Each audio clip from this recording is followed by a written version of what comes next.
Hello. Hey, Dad. How's that white Christmas looking? You promised, remember? Meredith. Of course, it's coming down as we speak. Wait till you see it. Great. I knew you wouldn't let me down. My plane lands Tuesday at 5:30. Perfect. How will you get here? Will someone pick you up? Obviously. I've got the best chauffeur around. His name starts with a T and ends with Thomas Weiss. All right, then. I hear he's the best in the business. I'll make sure he's there. 5:30 sharp. Oh, thanks, Dad. See you soon. 2 more nights, Em. Can't wait to see you. Same here. Say hi to Mom for me. Bye, Dad. Bye, Em. Have a safe trip.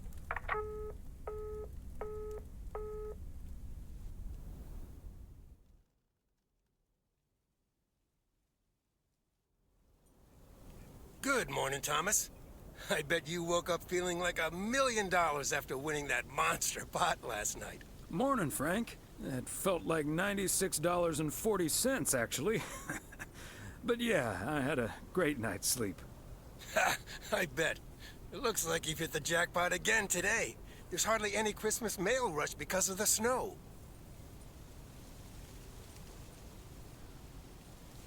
Ah, great. The sooner I can stretch out by the fire, the better. Ha! That's a strategy right out of my playbook. Take it easy out there today.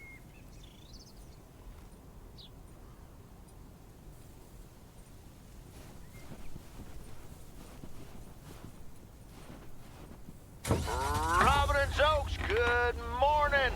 I guess I wasn't the only one that noticed all that white stuff lying around. I now have enough PO-positive pet peeves about snow to last me a lifetime. But don't let that stop you from calling in new ones. My answer machine can handle it. PO positive or pet peeve? We're starting off the week with a PO snow positive from Cheryl. Jack, we all love the beautiful snowy scenery. But there's one thing I like even better. The sound. Or actually lack thereof. Fresh snow absorbs sound and creates a tranquility that is just sublime. Believe it or not, Cheryl, even a loudmouth like me can appreciate a bit of silence every now and then. And, judging by the weather, we can enjoy it for a little while longer. We've got some bright but cold days coming up with a chance of snow later in the week. And now, music.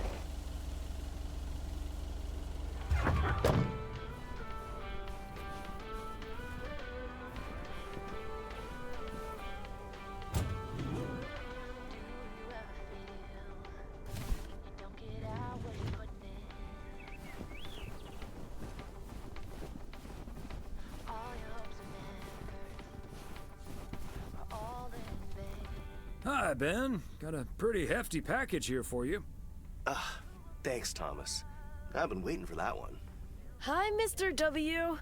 Please, please, please tell me the mail truck needs a tune-up. Hey, Lori.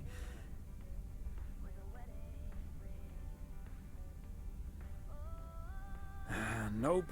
I'm sorry to say the truck's running like a song. I'm very happy about that. But it's bad news for you. As you can see, Lori's taken a head start on working at the garage. Part-time, and only when she's finished her homework. Are you sure there's nothing I can improve on the old, what do you call this thing again?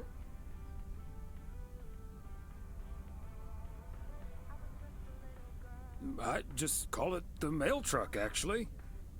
Boring. We need to come up with a better name than that. Tell you what, Lori. Maybe you can check out the car horn. It sounded a little off last time I checked. The horn, eh? I'm on it. That was easy peasy, lemon squeezy, Mr. W. Diaphragm had gotten a little dusty, but it's all better now. The mail truck is honking like a big old goose again. Thanks, Lori. Come to think of it, I will be calling your truck the Goose from here on out. Big, white, wobbly, and with a honking great horn. Honk honk!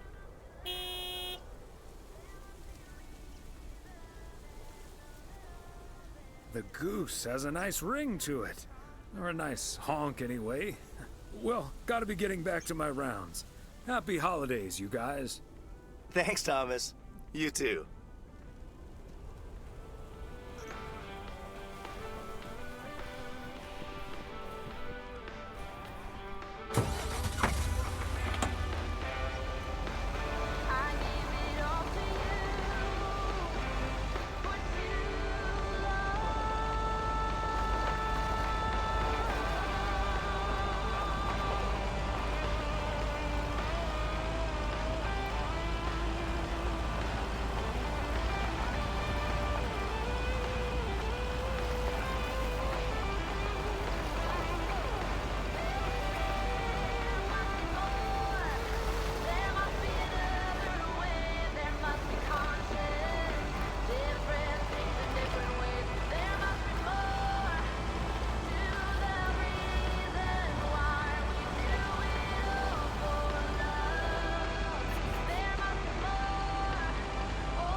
Hi there, Mr. Mailman.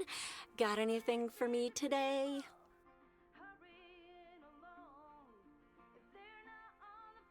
I have one special delivery for you, ma'am. And we can have a little chat if you'd like. Ooh, a little chat. I'm afraid I'm a bit too busy for that, sir. Oh, you sound an awful lot like my wife. I hardly see her these days. Oh, what a shame. Well, you must have a lovely wife.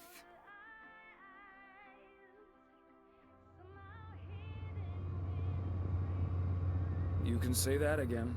She's the light of my life. Oh, I better get this, honey. I'll see you tonight. Oregon Trail Motel. How may I help you? Don't get me wrong, I'm not trying to swear free. Just as bad as you, and sometimes words you see. But all this crazy, right? I'm looking for the breaks. Come join me in the search. I think that's what it takes. Oh, we're racing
House was so quiet I could hear my heartbeat.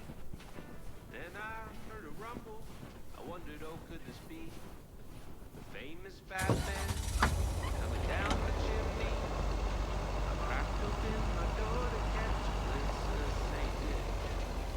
Hardly see a thing. Walnut Drive is where Meredith's school friend Jesse used to live. I remember once Meredith came home from school after learning about walnuts. She asked us if they were named after the street. Oh, it's a funny story.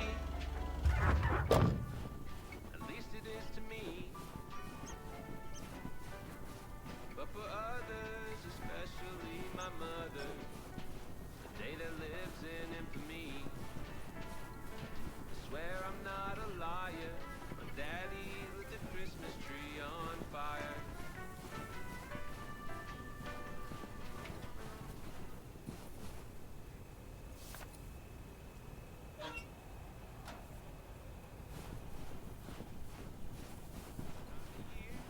He tend to double his dose. I'm not saying it's wrong, and I'm not saying it's right. The Yule log ain't the only thing burning that night. Oh, it's a funny story. At least it is to me. But for others, especially my mother, a day that lives in infamy. I swear I'm not a liar. Daddy lit the Christmas tree on fire.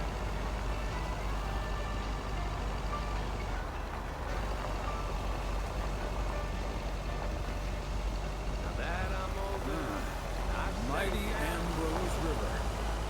All frozen over. there's no tree to be found. Wasn't else, married a Jew. Now she wants a Christmas tree. What am I to do? I told the baby I didn't think this would matter. Besides those damn trees, they're a real fire hazard. Now have you know the doctor just diagnosed me with a little something called PTCTFSD. That's post-traumatic Christmas tree fire stress disorder. It's a real thing. You can look it up. It's a funny story. At least it is to me. But for others, especially my mother, a day that lives in infamy. I swear I'm not a liar. Daddy lit the Christmas tree on fire. Oh, I swear I'm not a liar. Daddy lit the Christmas tree on fire.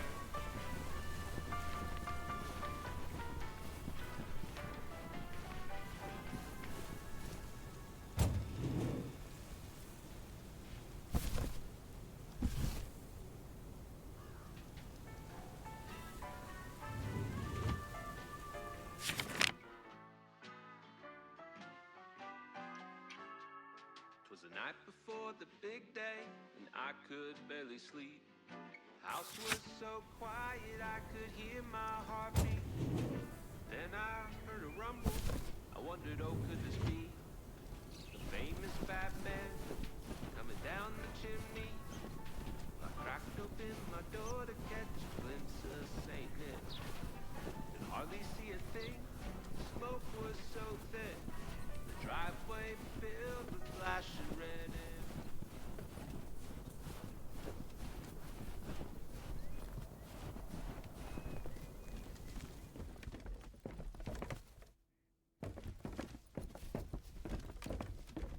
Hey, Beth.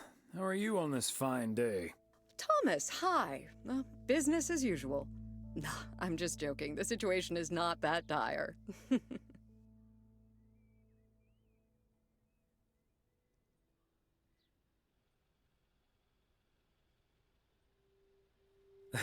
I was going to say, sales can't be bad with the holidays around the corner, right? Times have been better, I suppose, but you're right. I'm not complaining. Besides Mildred, there's been an odd customer or two today, and would you believe One of them was even looking for a full set of encyclopedias.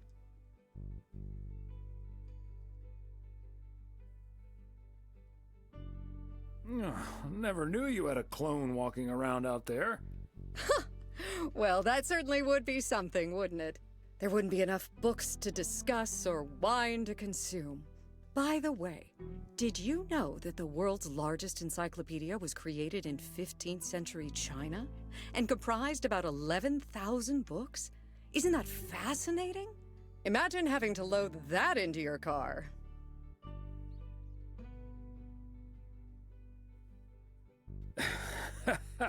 I don't think my trusty old van could take that. Or my bookcase, for that matter.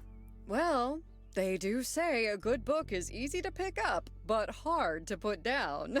Get it? How's Emily coming along with Christmas dinner, by the way?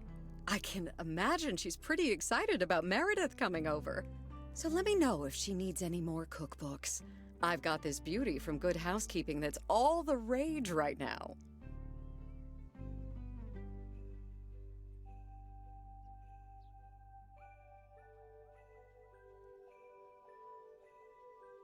Oh, that might be a bad idea. I'm going to have my pants let out just looking at the cover. I suppose you're right. But don't you worry, I'll leave the cookbook.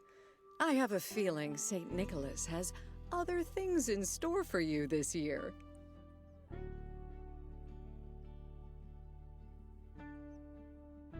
Haha, looking forward to it already. As well you should. And what does St. Nick have in store for you this year? Doing anything special? I'm flying out to Georgia tomorrow to spend Christmas with my Daniel and his wife for a few days. We're planning a Hawaii Five-0 marathon. It's my guilty pleasure, and luckily it's theirs too. Ah, Dano. Give him my best when you see him. And his wife, of course. I shall. Right. I better get back to it and get ready for the New Year's sale. I've been in a perpetual fight with my pricing gun lately, so I need all the time I can get. And good things come to those who wait. I'll bring over your presents later in the week. I hope you have a Merry Christmas Eve tomorrow, and give my love to Emily and Meredith. Will do. And season's greetings to you two.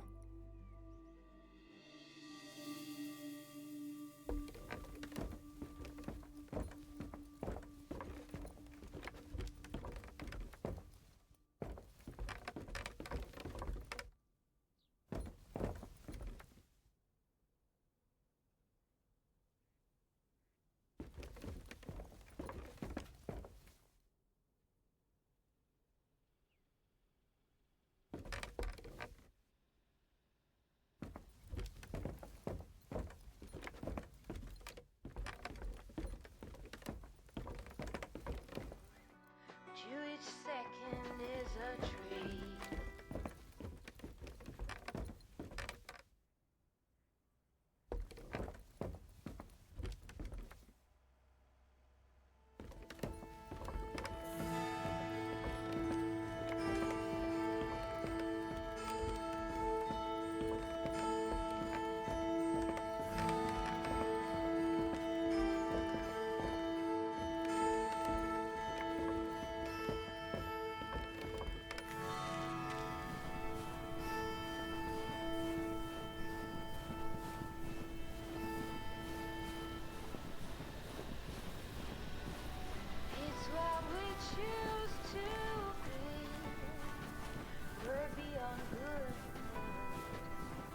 Never been so ready.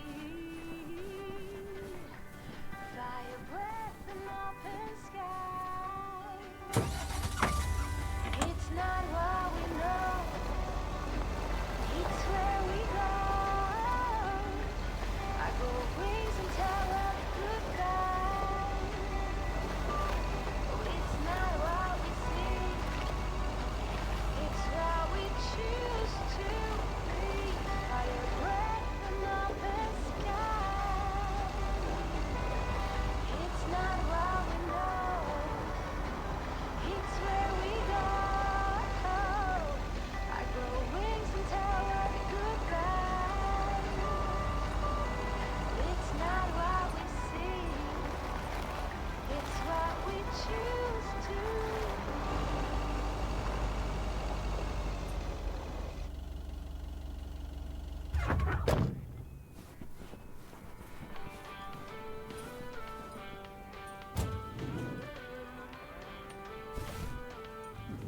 Christmas gift?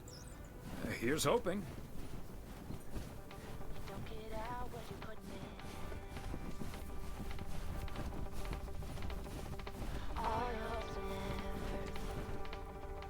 Hello, Angie. Long time no see. One package for you today. Thanks, Thomas. How's Emily?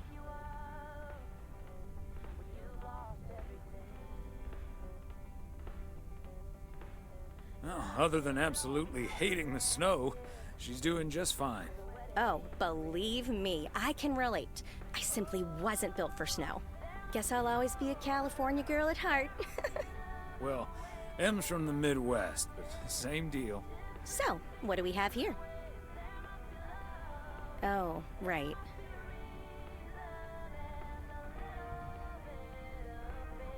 You okay there, Angie?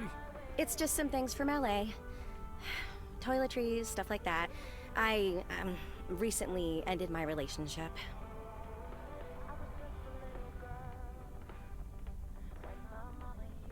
Angie, I'm so sorry. It's fine.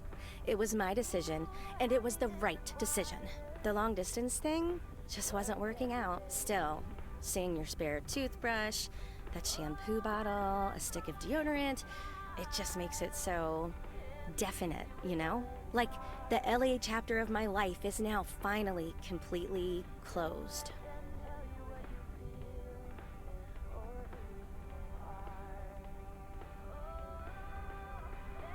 Breaking up right before Christmas Eve must be extra tough.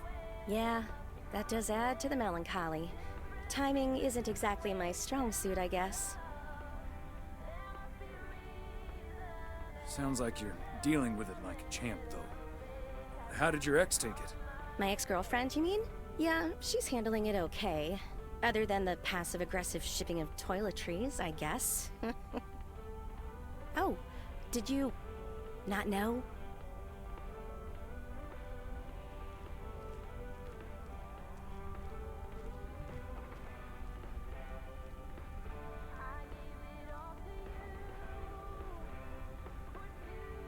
Had no idea. But I mean, it's fine either way, right? I mean, it's not exactly something I walk around advertising around here. This is probably the first time I've seen you blush. Well, I'll leave you alone with your thoughts. And your spare toothbrush. Merry Christmas, Angie. Merry Christmas, Thomas. My toothbrush and I bid you adieu.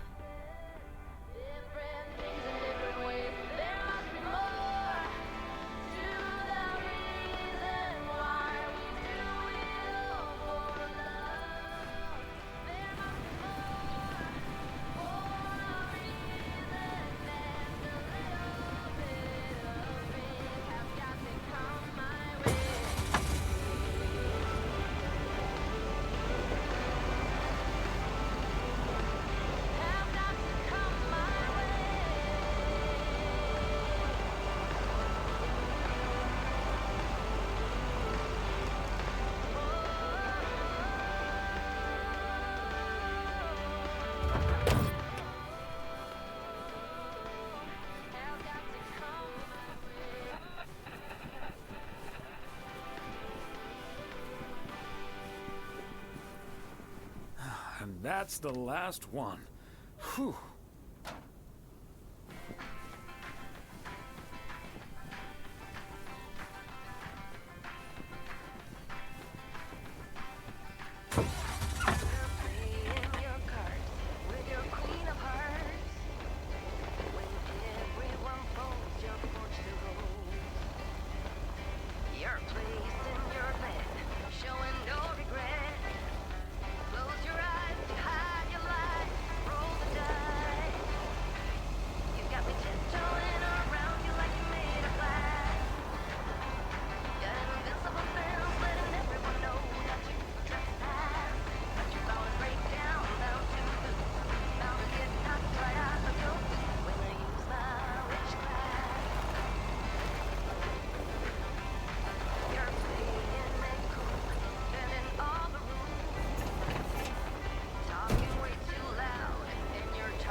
Hello? Hey, Dad. Meredith! Are you all packed for tomorrow? Meredith? Dad, I'm so sorry, but I won't be able to make it tomorrow. What's wrong? What happened? Are you okay? I'm fine, Dad, don't worry, but I'm snowed under with work. It's at 86. It needs to be up and running at the start of the new year. I stumbled upon some errors today, and now we need to fix them this week. This sucks.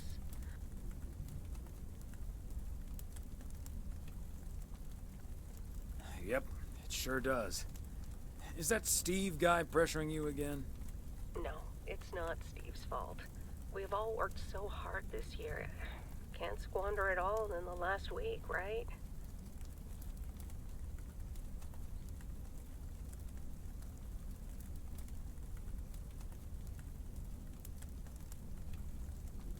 I hate to say it, but it sounds exactly like what you said last year.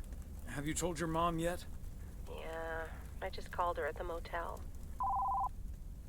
Oh, someone's calling. Must be your mom.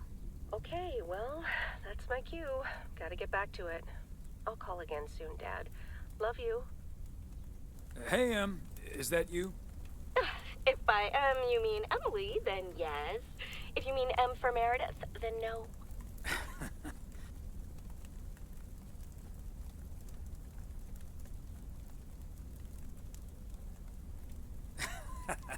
What if I meant M from James Bond? Oh, Thomas, don't joke around as if nothing's wrong. I know, Em. I don't know what to say. Well, just deal with it, like we always do. Why don't we invite someone else? Unless you're happy with just Mildred coming over.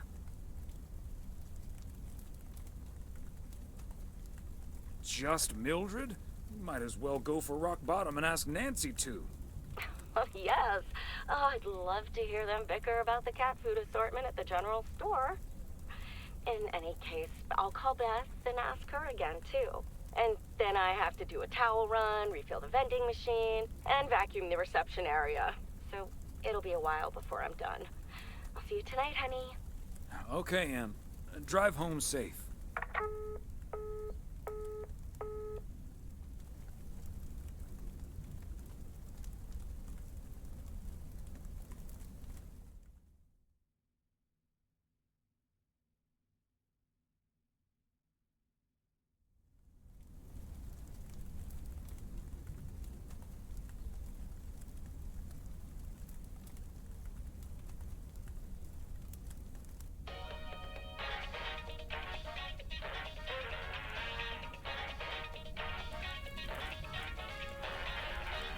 Detective Fries!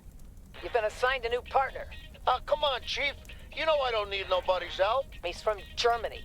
Hamburg, to be exact. A German? Oh, for Christ's sakes. Stop complaining, Fries, and go pick up that hamburger from the airport.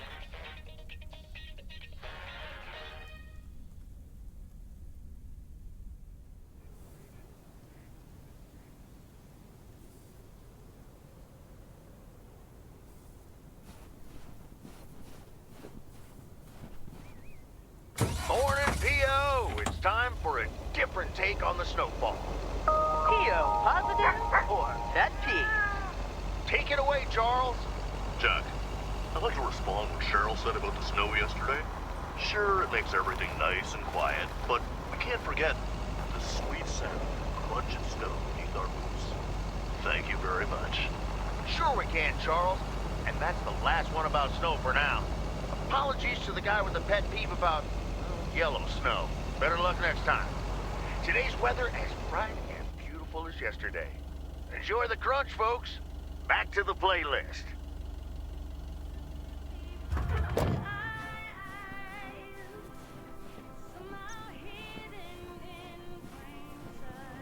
Fancy handwriting on this one.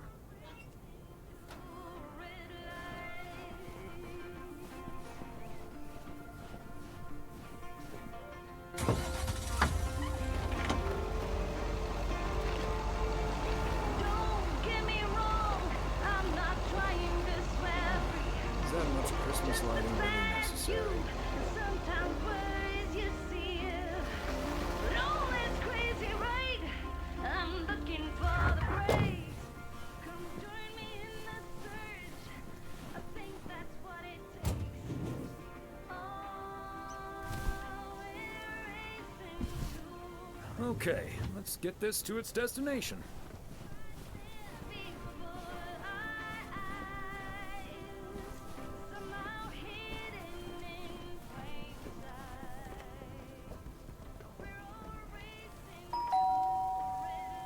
Oh, good day, Kay.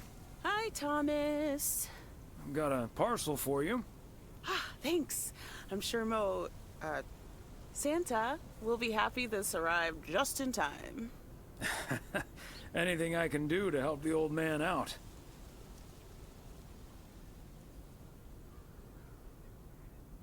How are you holding up today? Oh, can't complain. Everything is pretty much set. My toes are practically frozen together, but I have to say, I do love winter. Homemade milk and cookies, candy, a whole village of snowmen and women in the yard. Kids give you the perfect excuse to go all out with that stuff.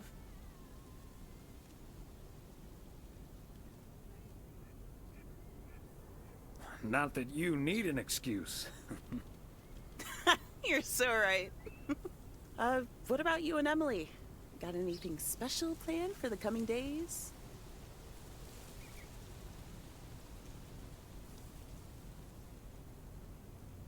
Well, sadly, Meredith can't make it this year.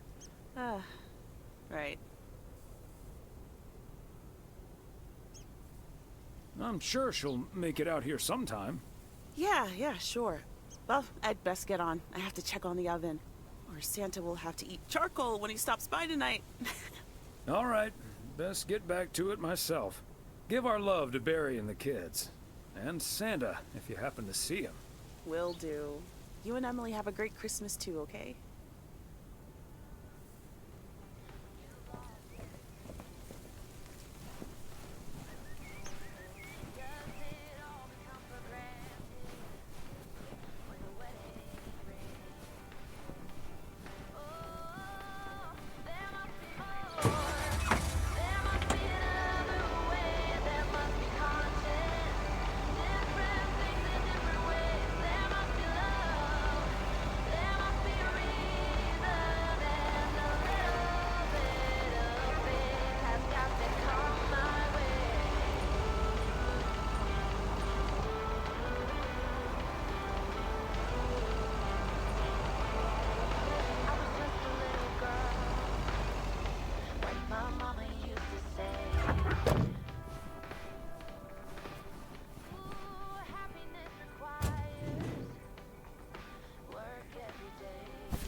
Greetings, Nancy.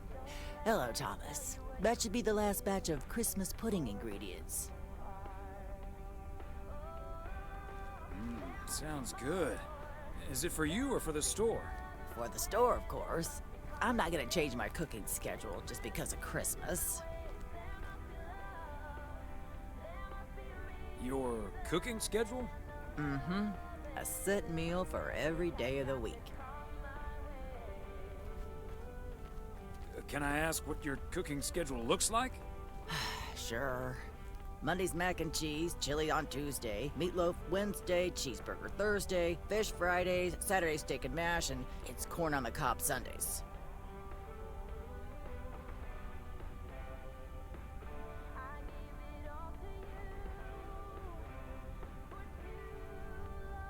A healthy and balanced variety of culinary goodness.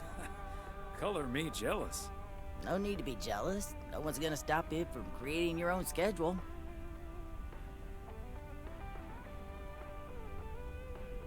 Maybe I will, but I'm going to enjoy the Christmas meal first. And I'll be savoring my homemade chili. Nice. I'll be on my way now.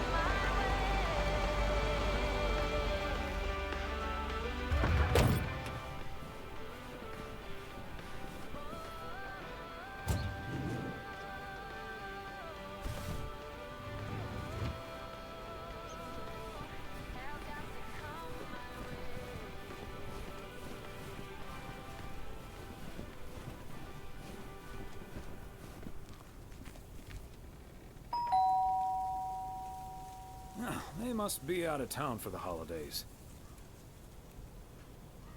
And yet another satisfied customer.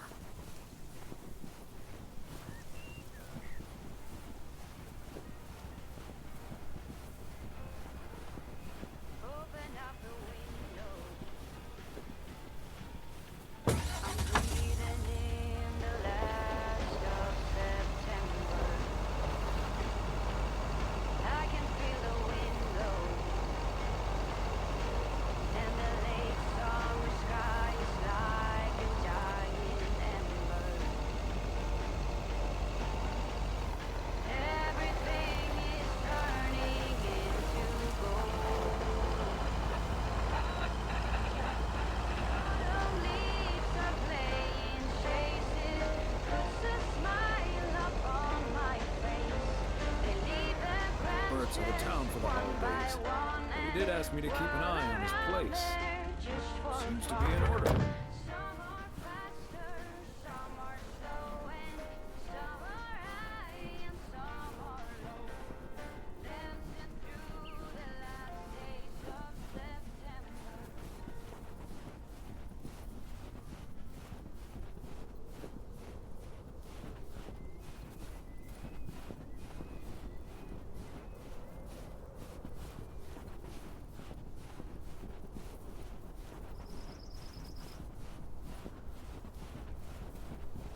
Another satisfied customer.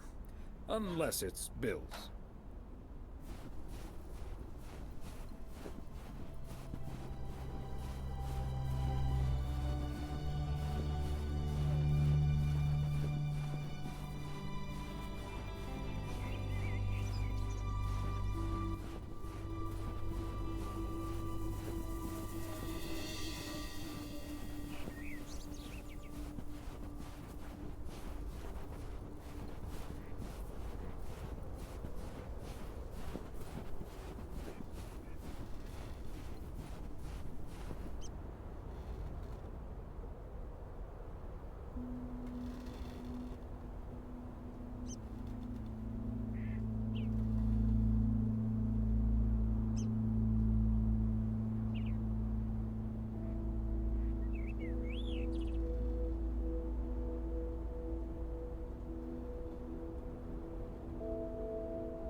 There we go.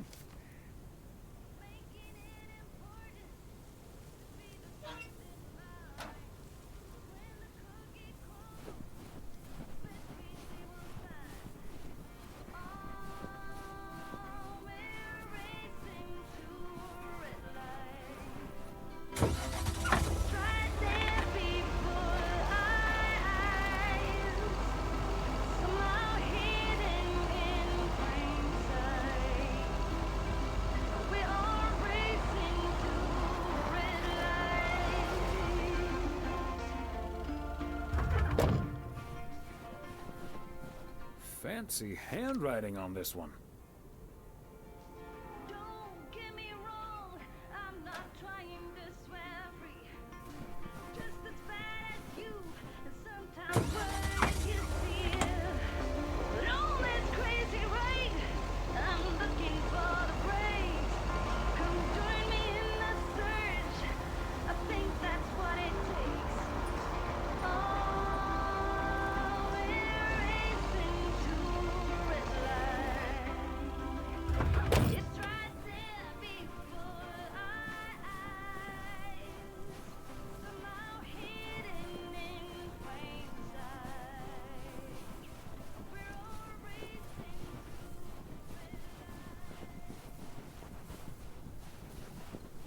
Another satisfied customer.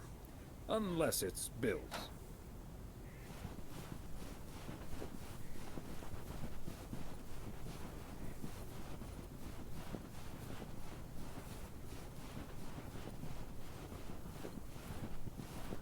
There we go.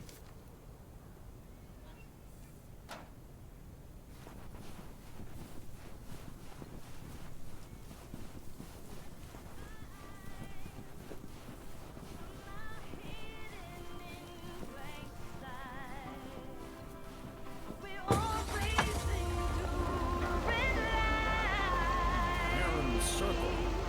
Feels like I'm going around in circles sometimes.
Wow, a visit from the Poker King. I humbly thank you for the honor.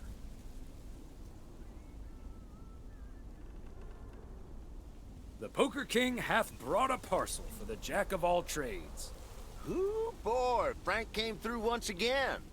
Ah, a package from Frank, huh? What's in it? You don't want to know, Thomas. You don't want to know. But what I will tell you, I'm kicking off the new year with a bang. I better put this somewhere dry. And then it's back to reading Doyle Brunson's Super System. Ooh, you're in trouble this Sunday, sir.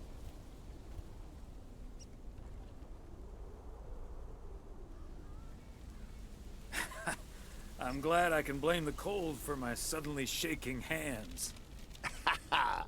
Nice spin, sir. Nice spin indeed. Anyway, later, Thomas, and take care on those icy roads.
Hey, Thomas, do you think it'll ever stop snowing? I'm glad it's the last day before Christmas break. Well, sorry, Frank.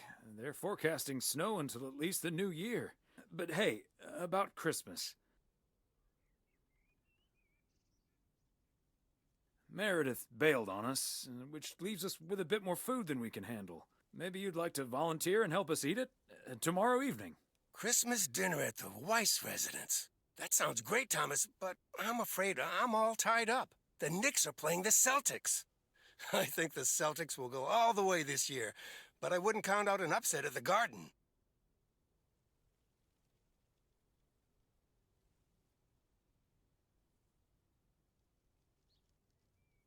Don't get your hopes up. There's no way they can stop that Celtics front court. I'm gonna have to sleep on it, but you know I can't pass up a juicy bet. Hey, Thomas, before you go home, I need a favor. Can you help me with that guy over there?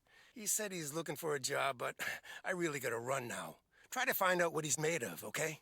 Good luck. Hello, young man. I heard you were looking for a job. My name's Thomas Weiss, and I've been working for the Postal Service for nearly 40 years. Hi, I'm Matt Kearney. I'm glad someone finally showed up. Nice to meet you, Matt. Could you tell me a little bit about yourself? Well, I'm basically a computer expert, kind of in between jobs right now. I've been programming since I was 11 years old. I'm looking to start my own software company.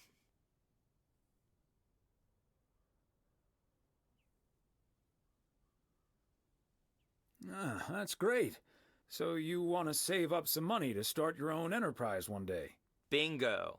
I'm already working on it at home, and whenever I have time in my schedule. Aren't you afraid that might interfere with your day job? I have the focus, determination, and willpower of a professional athlete. Okay. I have a few more questions.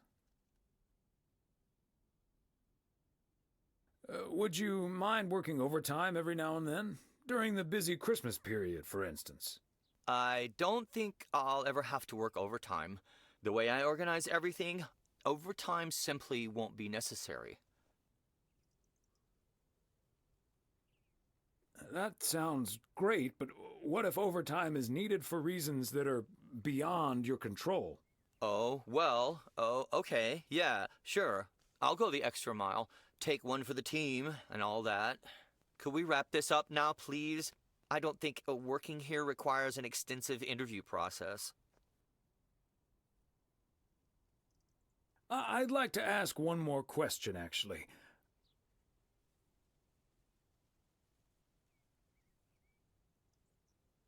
What salary are you looking for? I know I can't ask for a salary in the computer expert range, but I would expect a salary that reflects a senior position. Thanks for applying. We'll be in touch. Okay, but please be aware that I've also received other offers. Bye.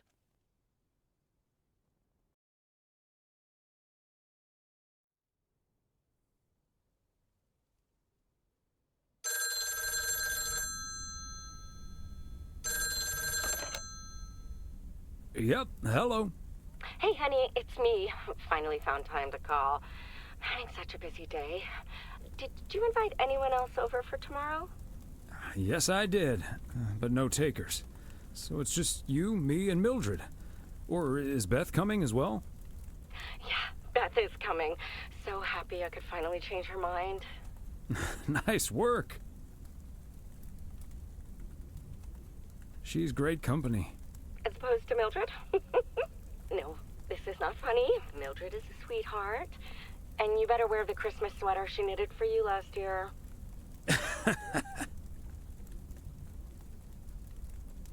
I love Christmas sweaters, so don't worry about it. Great. So I won't be the only one looking stupid. Oh, by the way, I've got great news. We finally found someone to take some shifts off my hands. That's fantastic. No more 60-hour work weeks. I also had a job interview today. I wasn't at the interview, but I was introduced to him after he was hired. Did he seem like a nice guy? I don't know. He didn't say much. His name is Matt Kearney. He said he's going to completely overhaul our computer system. That's the guy I interviewed this afternoon. Really? Did you like him?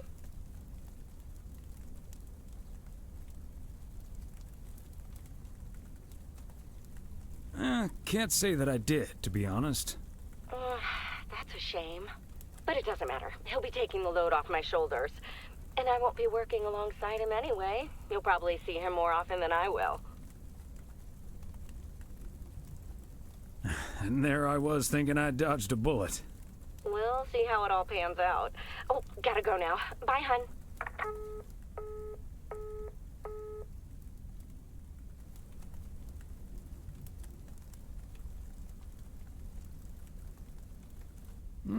Major League Baseball umpires are required to wear black underwear while on the job, in case they split their pants. Golf is the only sport to have been played on the moon. On February 6th, 1971, Alan Shepard hit a golf ball on the moon. Because of the low gravity, it may have traveled more than a mile.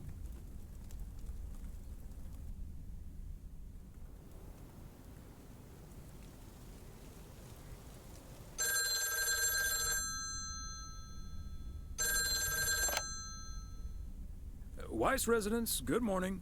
Hey, Dad. It's me. Hey there, Em.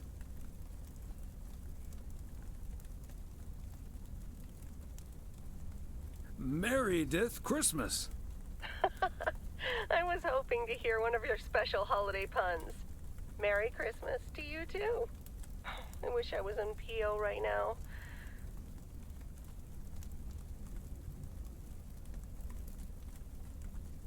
That makes 2 of us. And probably 3, but Mom's at the motel. Guess I'm not the only one working today, then. Fine mess I got myself into, huh?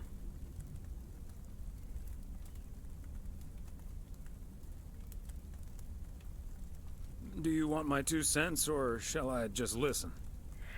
I reckon I already know what you're thinking, and you're probably right. I'll be okay, Dad. Work's progressing nicely, actually. And Tess is coming over later. She's also stuck here. We're going to try to cook up some semblance of a Christmas meal. Oh, that's good to hear, Em. But I'm glad the other M will be in charge of my Christmas dinner.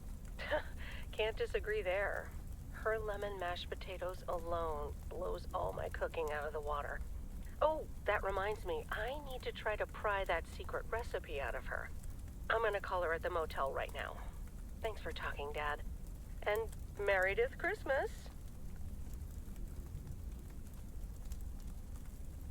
Missile Thomas wishes you the same. Oh, I did not hear that. Love you.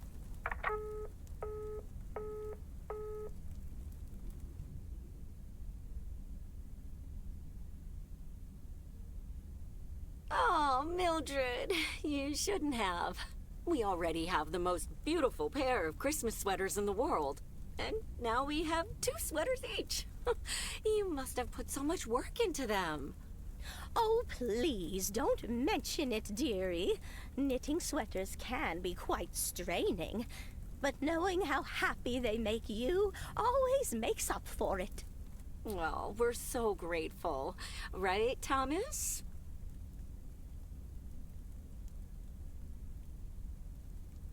They're beautiful. Thank you so much, Mildred.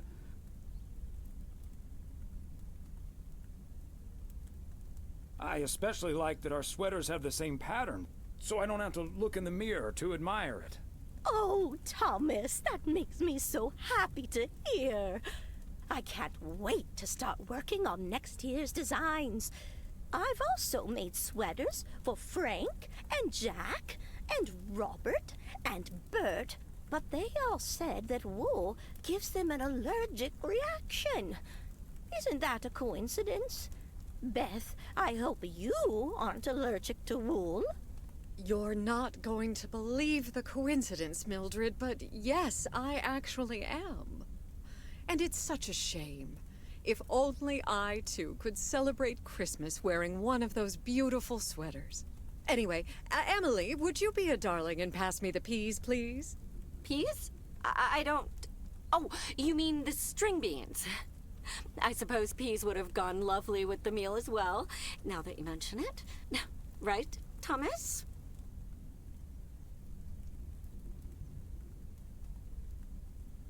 Peas, beans, it's all green to me. Oh, yes, of course. I meant the string beans. Of course, silly me. But let me get on with it. It's time for my presents now. And you may have already guessed that they're books. Mildred, why don't you open yours first?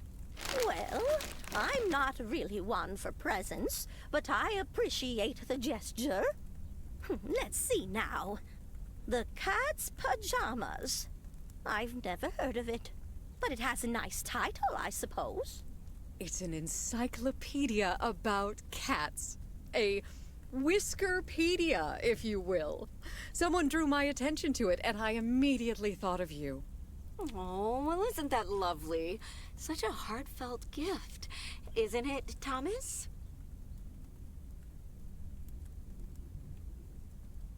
Maybe you can start knitting your cats some pajamas now. Well, they do like balls of yarn. Thank you, Beth. It was my pleasure, Mildred. And now for Emily's gift. Oh, why, thank you, Beth. I do always appreciate your taste in books, so I'm looking forward to The Countess and the Carpenter. Would you look at that? Is this a romance novel? I've never really read one of those. Right in one guess, Emily. I hear the writer Summers here, so this book is locally sourced, so to speak. And, dare I say it, the prose is quite compelling in the romance department, if you catch my drift. I think I do. Beth, you are something else. Thank you. This will certainly get a nice spot on our bookcase.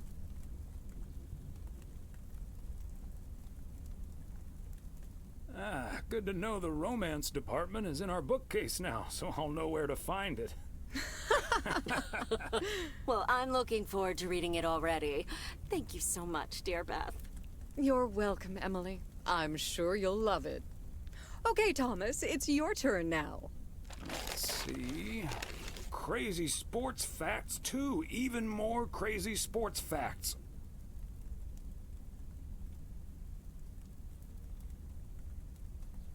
Whew, boy, I love this stuff.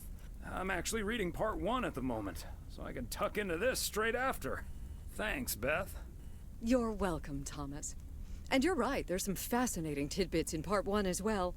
Even if one no longer actively plays sports, it's at least fun to read about it, right? Hey now, kids playing basketball still regret it when they challenge the mailman for a game of horse. Well, there's no shame in admitting that you're not getting any younger, Thomas. In fact, none of us are exactly spring chickens anymore. Things like your arthritis can't magically be wished away by positive thinking.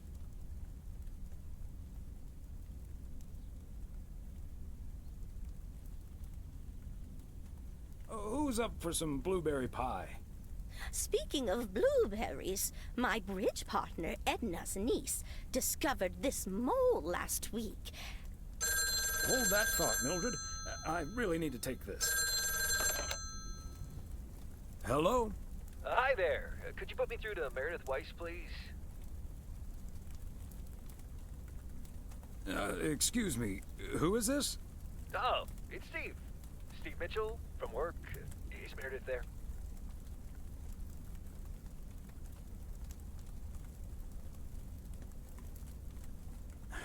Do you understand that people are celebrating Christmas right now? Wait, what? Christmas? Oh my gosh. I'm sorry to bother you. Is it Christmas already? Gosh, I totally missed that. I've been pulling a couple of all-nighters. I'm gonna splash some water on my face. Sorry again, Mr. Weiss. Enjoy your evening. Bye. Merry Christmas.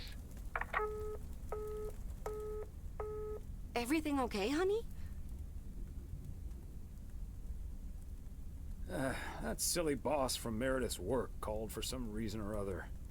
Never mind. Beth, you were saying?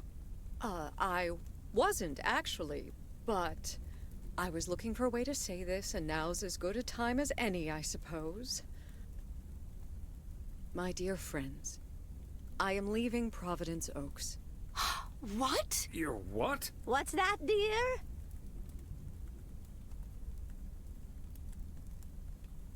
Are you serious? Well, before we move on to the sad part, let me first tell you the good part. Ladies and gentlemen, I am going to be a grandmother. Oh, Beth, that is amazing. Well, I'll be. Whose mother? I mean... Congratulations. Yes, my son Daniel and his wife are expecting. Isn't that wonderful? But, and here's the proverbial kicker. You may remember that they moved to Savannah, Georgia a few years ago. So if you put 2 and 2 together...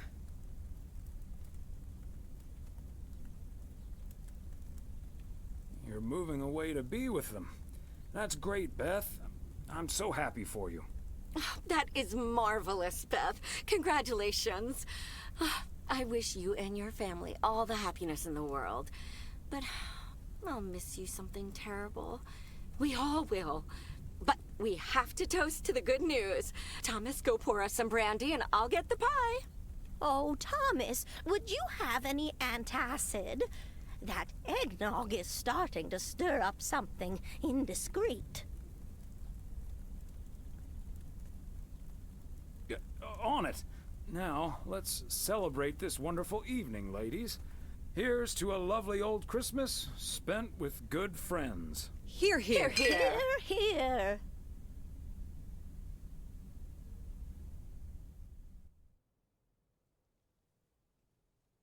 Hey, Thomas. Did you see the game last night? Morning, Frank. Nope. We had our Christmas dinner. What happened? The Celtics were up by 25 in the third quarter, but they still lost the game in double overtime.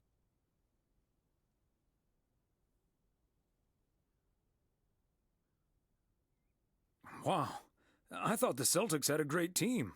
They do, and I'm still betting on them to win it all this season. But betting against them sure paid off last night. Nice move. Good luck, Frank. Thanks, Thomas. Have a good one today.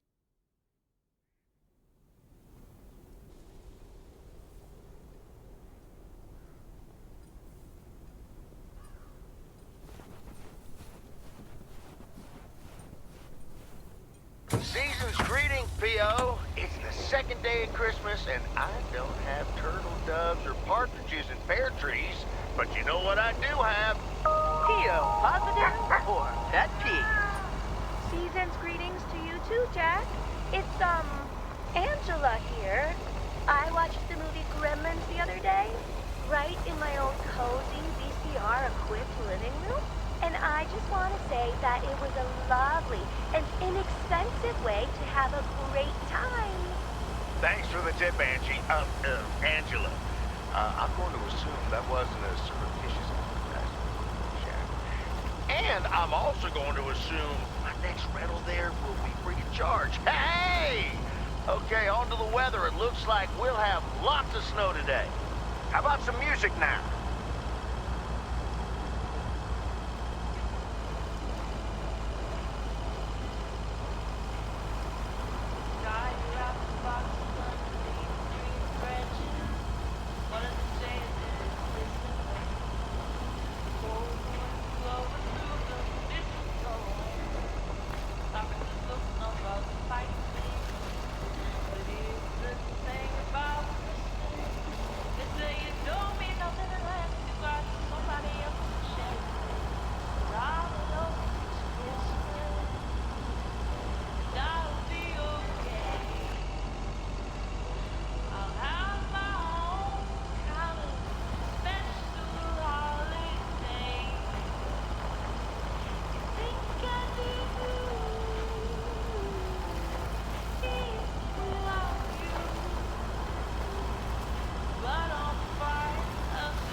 Whoa, looks like you're having some car trouble. Yeah, just a second, my good man.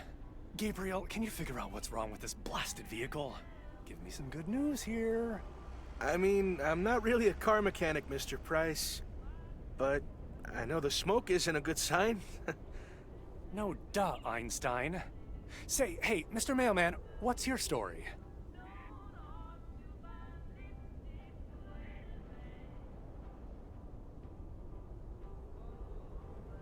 Name's Thomas Weiss, and yes, I do deliver the mail.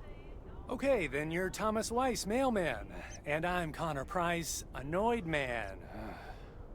Gabe, if you don't know what you're doing, then why on God's green earth are you fiddling around with that engine?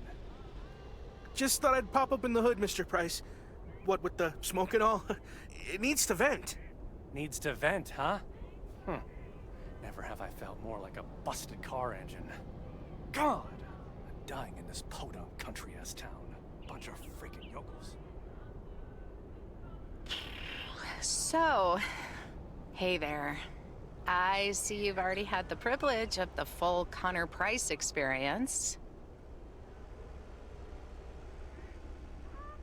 Quite the experience it was. Well worth the price of admission. Yeah, Connor can be a bit much. Anyway, I'm Ilsa Richter, local TV segment producer turned car problem solver. And that sporting young man over there is Gabriel Serrano, local TV sound guy turned amateur mechanic. Emphasis on amateur. Hey, I never claimed to know anything about cars. Just because I used to be a studio tech, Mr. Price put me on engine duty. Anyway, nice to meet you, sir. Nice to meet you. I'm Thomas Weiss.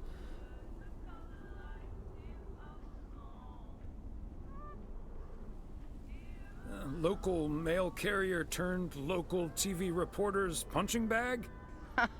Well, what I came to tell that local TV reporter turned mailbag puncher, I called a garage a couple miles down the road. They're on their way right now. That's great, Ilsa. You're an even better car problem solver than you are a segment producer. Flattery will get you everywhere, Gabe. That must be Ben Young. You're in capable hands. He'll have you fixed up in no time. God, I hope so. We need to get to Melville, and we're already way behind schedule. Hey, Mr. Mailman.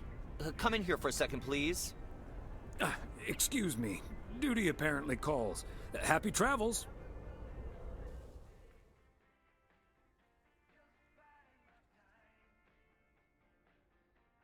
So, we meet again. Uh-huh. Hey, I'm new here. All of a sudden, I have to check in 3 people at once who want their own rooms. Separate but close to one another, all equipped with TV VCRs. And, well, long story short, I need to reach Emily Weiss, stat. I'm guessing the local post guy would know where to reach her.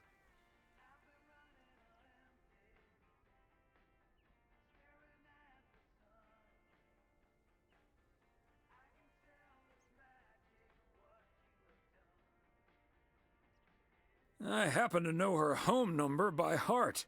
It's 555-8039. Thank you.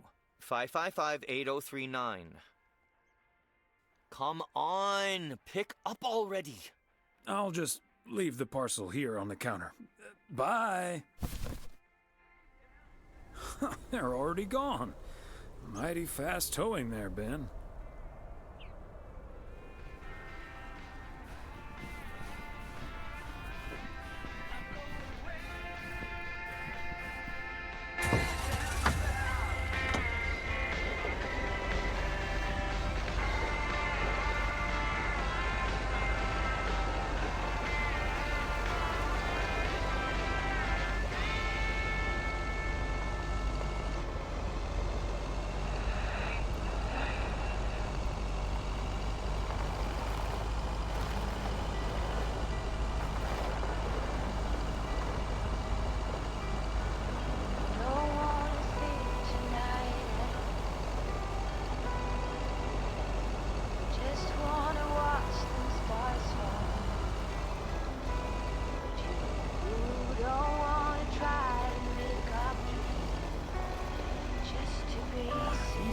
Things must be so cozy in the wintertime. Cold. Probably freezing cold. By your breath and open sky. It's not what we know. It's where we go. I grow wings and tell her goodbye. It's not what we see. It's what we choose to be.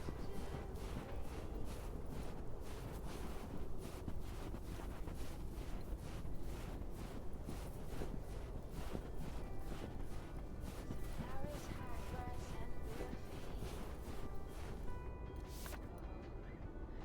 Each second is a dream. Keep my balance next to you. It's true. Nowadays there's nothing I wouldn't do for you. By breath and open sky. It's not what we know. It's where we go.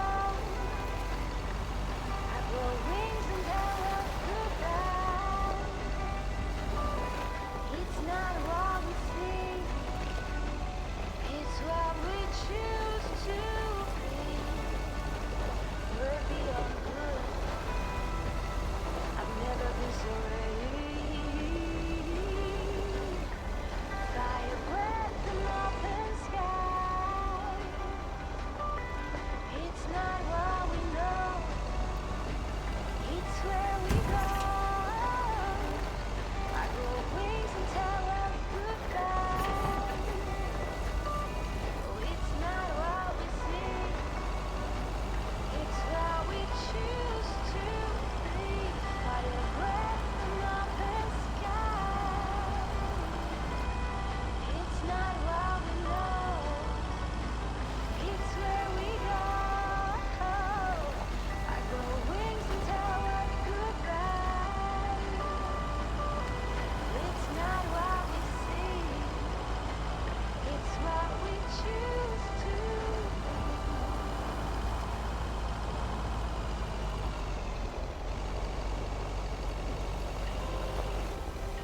Okay, Thomas.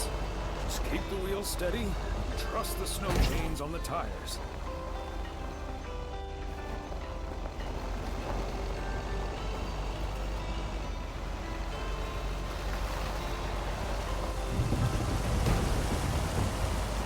Every time you need me, I'm telling you I'm here. I'm reminded of our honeymoon to Niagara Falls all those many years ago. A little more impressive than our local waterfall, but not by much. But still afraid.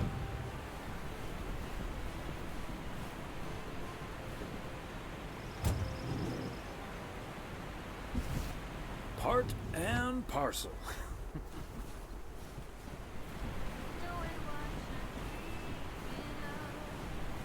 Hey there!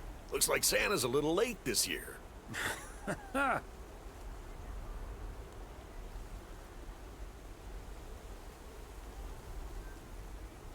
That's what you get for not being a good boy, Robert Harris. Let me try to make it up to you. Take that heavy load off your hands. That must be the fire pit I ordered. Now I can finally go ice fishing without freezing at the same time. Ice fishing. And here I thought there'd be no more fishing until spring. Don't knock it till you've tried it, Thomas. Bert's out of town, so I could use someone else to talk to. Not that Bert talks that much. How about it? Tomorrow evening? Sure, let's do it. But you better make sure that fire pit is working. Perfect. I'll bring all the gear, but feel free to bring some booze. Hey, did you have a nice Christmas, by the way? I've had better. My daughter couldn't make it. Sorry to hear that. Anyways, I won't hold you up any longer. I need to assemble this baby. See you tomorrow, Thomas. I'll come pick you up.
Somehow it's always nice when our neighbors get a letter.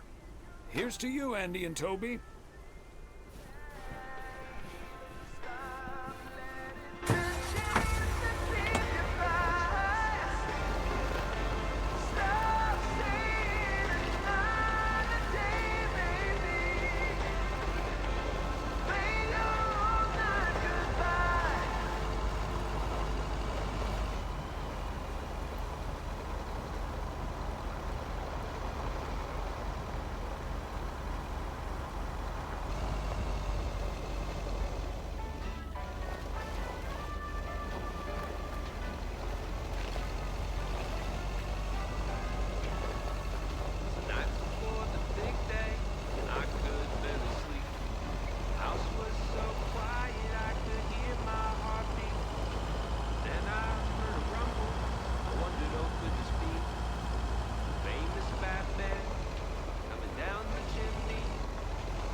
Kovacs family always heads to Arizona in the wintertime.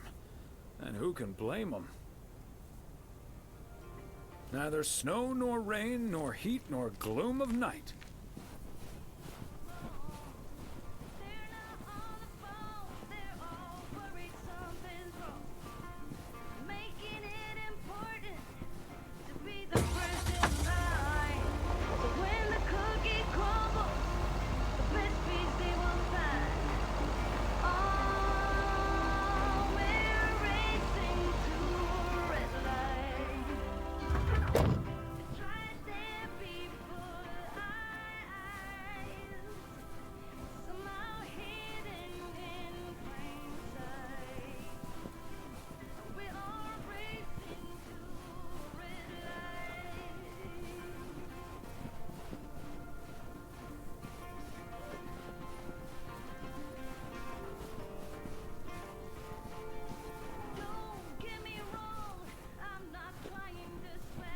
Fancy handwriting on this one.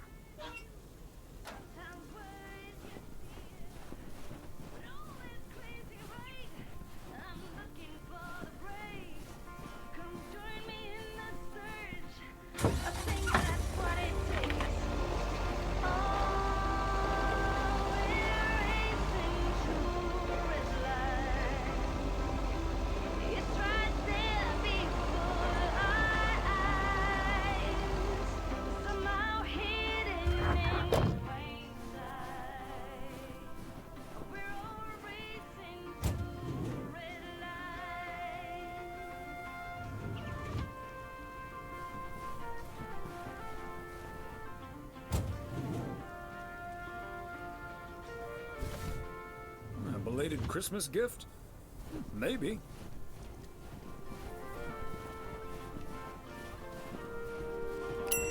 Yes, I understand, but Maureen said... Doesn't really matter what Maureen said.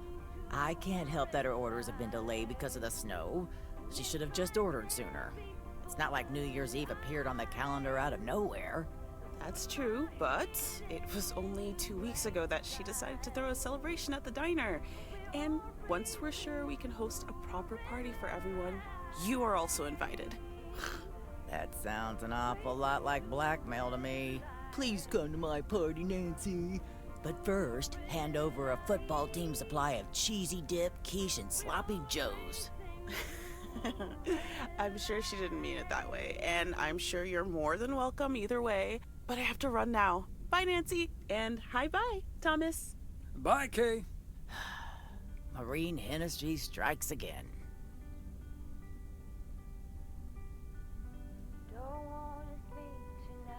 P.O. would be a boring place without her. Boring? Drama-free might be the word you're looking for. One thing's for sure, she does not know how to run a business. Always bites off more than she can chew. And now I'm supposed to come to the rescue?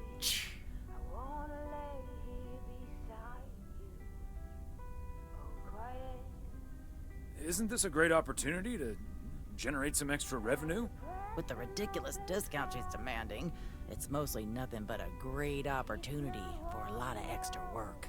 Anyway, is that parcel for me? You can just put it on the counter. Sure thing, Nancy. Have a great day. It's what we choose to be.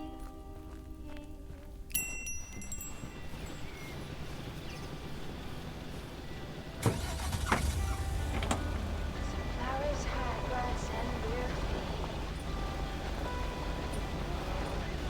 Each second is a treat. I keep my balance next to you. It's true. Nowadays there's nothing I would.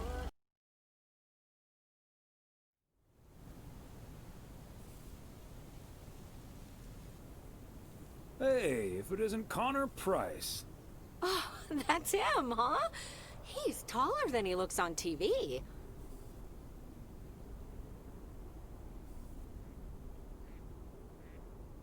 Let's hope he's in a better mood now. He was really quite rude to me earlier. Wow, sounds like a real jerk.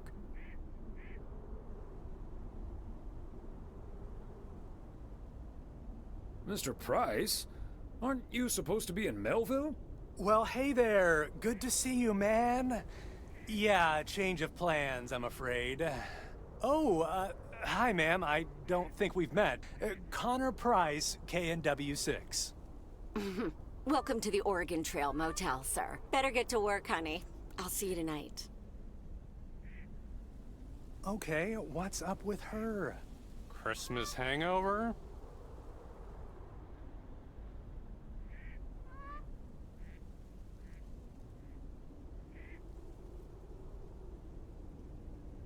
No, it's just that I told her about our earlier meeting. Oh, I see. Yeah, about that. Listen, I'm man enough to admit that it wasn't my finest hour. I'm usually a lot more easygoing. In fact, the Willamette Week once called me one of the most likable faces in local broadcasting.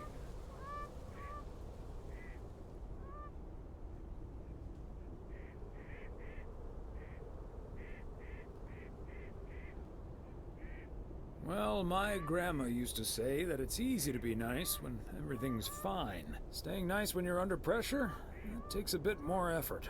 Well, when my car isn't breaking down during a tight shooting schedule, I'm a pretty swell guy. Believe me, that's the price guarantee.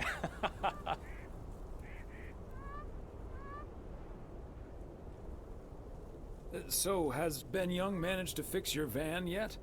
No, that's the change of plans I was referring to.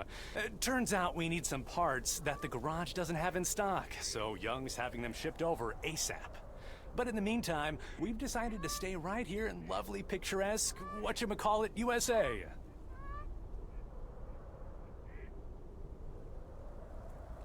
It's Providence Oaks, P.O. for short. Yeah, well, to be honest, all these little villages look pretty much the same to me anyway. See, we're supposed to be shooting some remotes on local end-of-year festivities and such. A grand kickoff to our special series on small-town American life. And it doesn't really make much of a difference if we start here or in freaking Melville.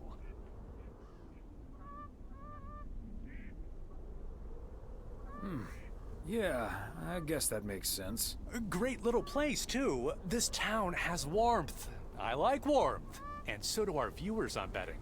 So get ready for your town to be featured in part 1 of The Oregon Trail. Title pending. Might be a little too on the nose.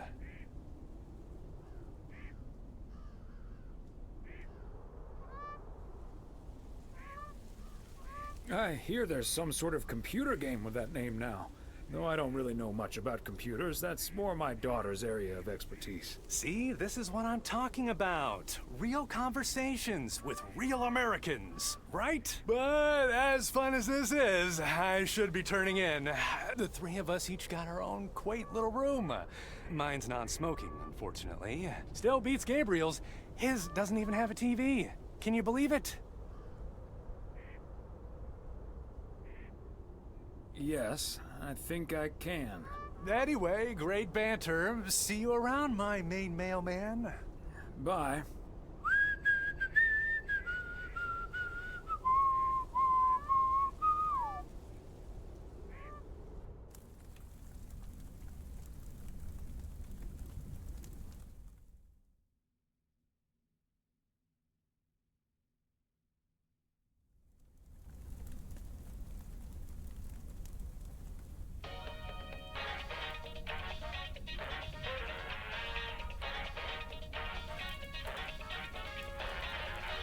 Attention everybody! There's a suspect situation at the drive-in. Sounds like a job for fries and the hamburger. Real funny, guys. Okay, Klaus, let's go check it out. Let's get ready to rumble.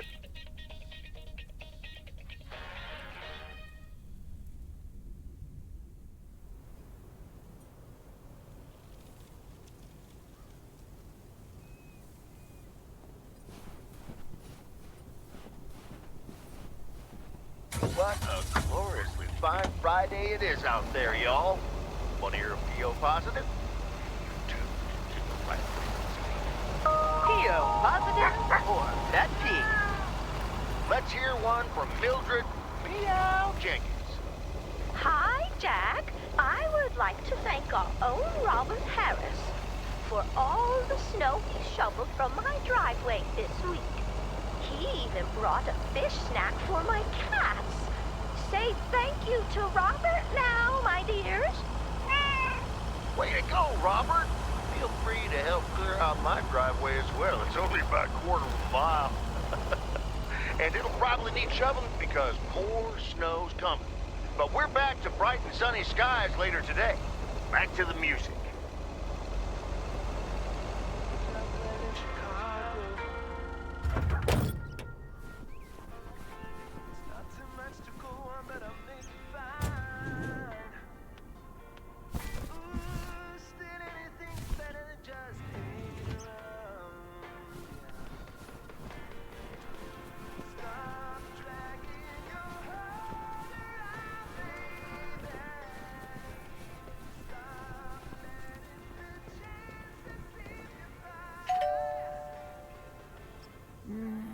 Nobody's home.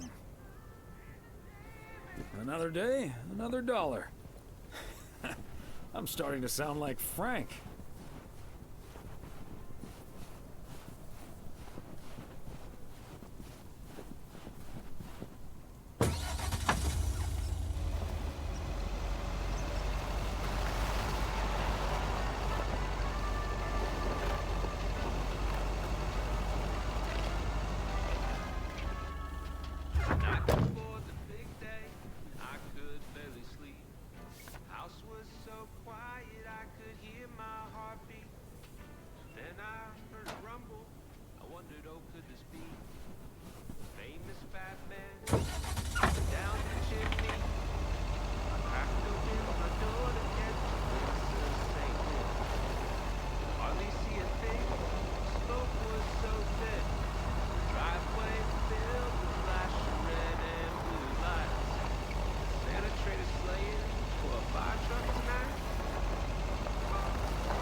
Another satisfied customer. Unless it's Bill's.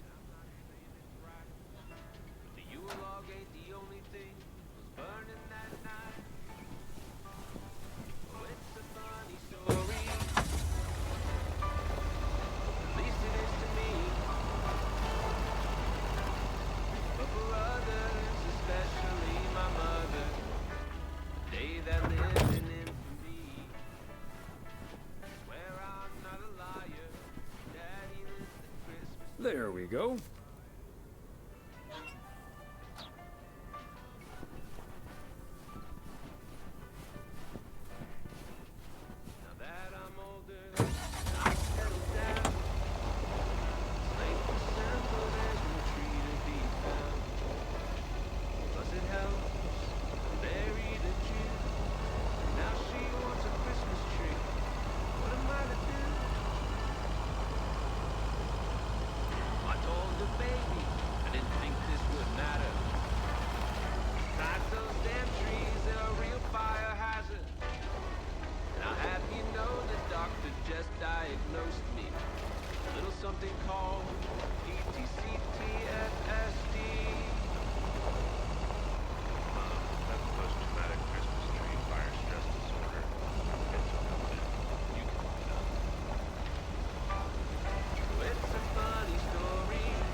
Okay, so we still need to check Spanner Dam for the mood shots. According to this, it offers damn fine views, so... Hey, Mr. Mailman. Come on over. Talk to us for a sec. Gabe, we don't have time for idle chit-chat. He can help us out, Ilsa. No one knows the town like a mailman. Right, Mr. Weiss?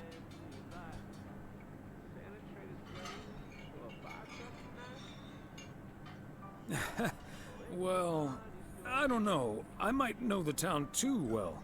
Too well? What do you mean? No, I get it. Hard to see the town you've lived in for so long through the eyes of a tourist or the TV audience. Right, Mr. Weiss? Yep. When it comes to P.O., I guess I'm kind of snowblind. A seasonally appropriate metaphor. I approve. Anyway, we're scouting out this beautiful town of yours for our report on small town America. It's great, but we could use the inside track. So, any secret spots we're bound to miss, but shouldn't? Well...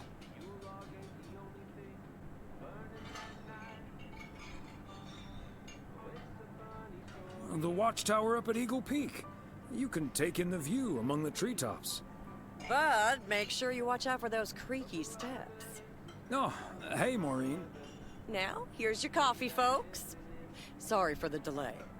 Faucet's been acting up again, which should have been fixed yesterday. Oh, you want me to check on it, Miss Hennessy? Oh, now look at you. My knight in woolen armor. Would you, dear?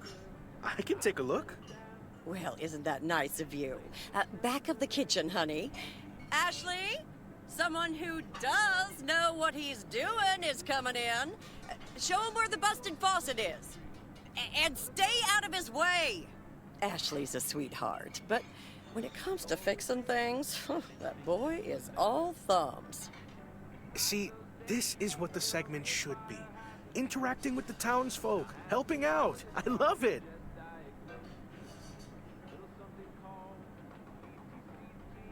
Does he actually know anything about faucets? Yeah, you're in good hands, Maureen. Gabriel may look and act like a naive little pup, but he can fix anything. Well, except for our van. But other than that... Oh, is that a fact? Well, in that case, I can think of a few more things he could fix around here, if you catch my drift.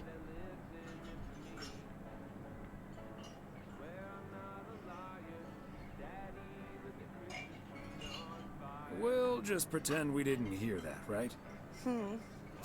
Let me just go check him out. Check on him, I mean. So, anyway...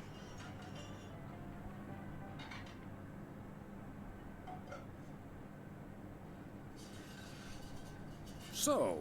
Oh, wait. You had the Connor Price experience the other day. Have you recovered yet? I actually encountered him outside the motel yesterday evening.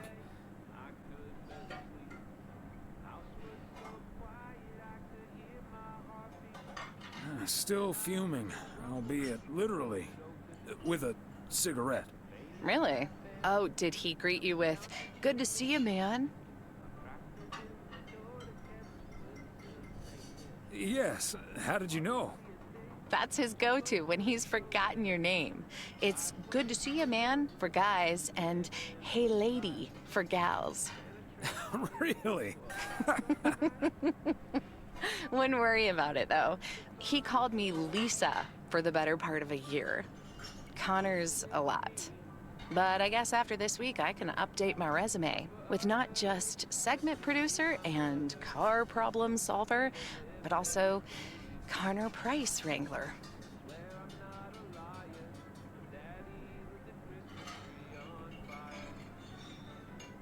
Gabriel seems very nice, though.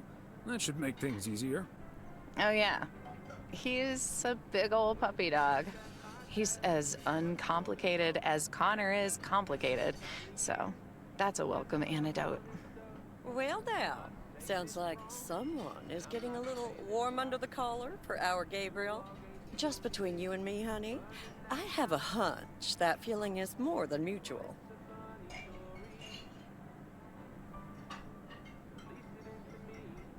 Maureen, is the faucet fixed yet?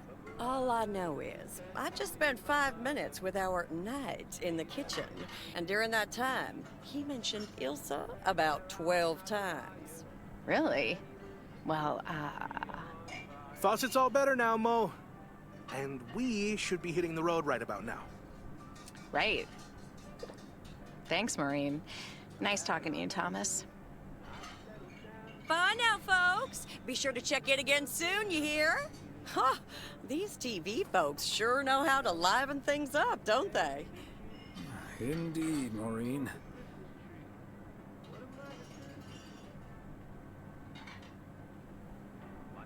You haven't even met the main event, Connor Price. Oh, that reminds me. You know about my little New Year's Eve shindig, right? I'm counting on you and Emily. We'll party like it's 1986. Because it will be.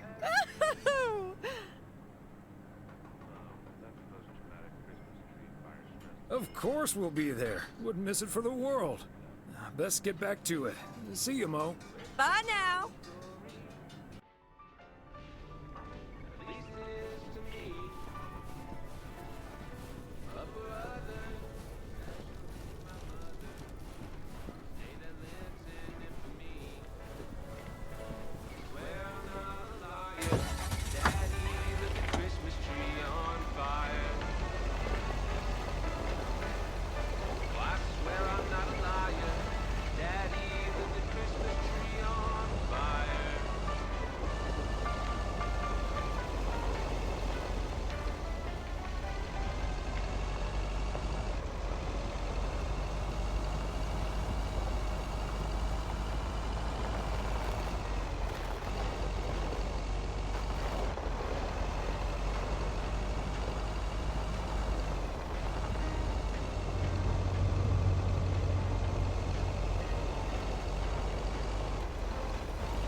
Open up the window.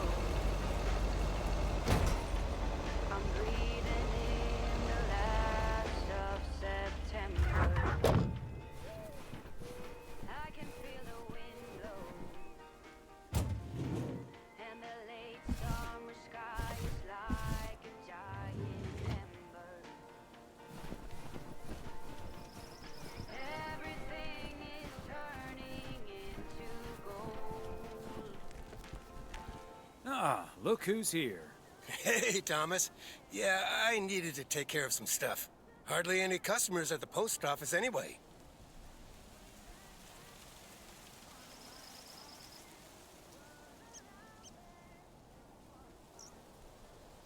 Aren't you at least a little worried that Walter Morgan might show up? Morgan? I don't think so. Last time that city slicker tried driving in the snow, he totaled his car against the deer statue.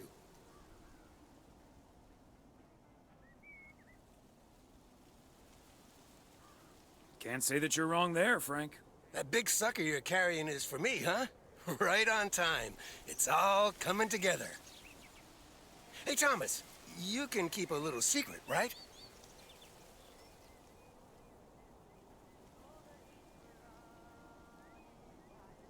Well, I've always tried and rarely failed. I'll take the chance. It's not a big deal in any case. A buddy of mine was able to get his hands on some premium quality fireworks. I'm selling them with a nice profit. And anything I can't sell, well, let's just say you want to be outside Moe's Diner when the clock strikes 12 on New Year's Eve. Frank, that sounds illegal and dangerous.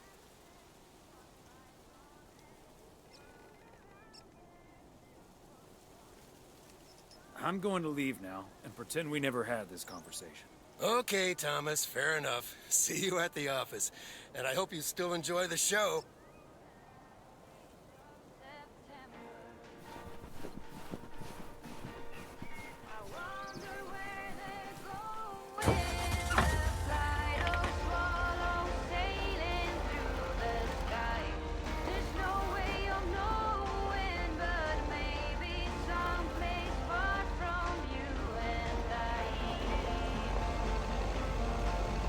When the autumn leaves are playing shade.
Okay, let's get this to its destination. The night before the big day, I could barely sleep. House was so quiet I could hear my heartbeat. Then I heard a rumble. I wandered over the speed. Famous Batman coming down the chimney.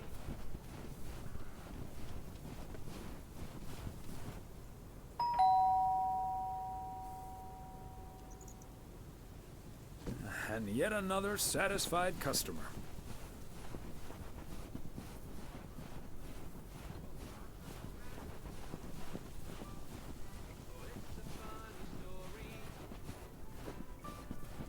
At least it is to me. But for others, especially my mother, day that lives in infamy. Swear I'm not a liar. Daddy lit the Christmas tree on fire.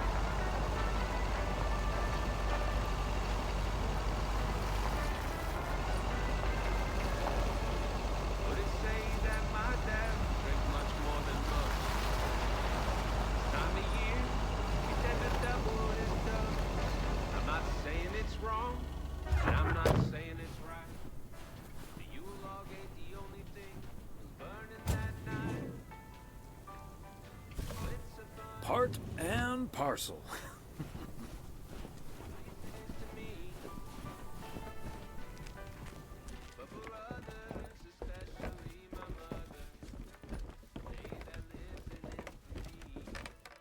Hi, Beth. Got a delivery for you. Where do you want it? Oh, dear Thomas. I almost didn't see you come in there. I was lost in thought, I suppose. Please just put it on the counter, if you will. Thank you. And thank you again for a lovely Christmas dinner. I had a marvelous time with you all. We loved having you over, Beth, as always. Emily and I had a great time.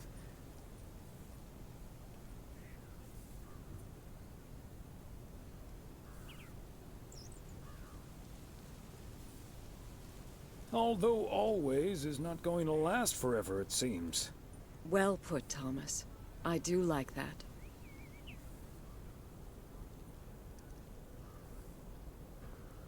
It was quite a shock for both Emily and myself, to be honest. We've known each other for so long. Practically part of each other's furniture. Let me guess. I'd be your bookshelf. Yes, and we'd be your mailbox. Or I would be, I suppose.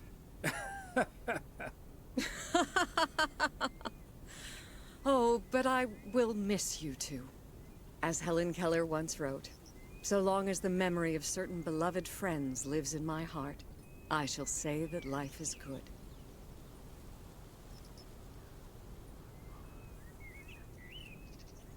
You're like a walking library, Beth.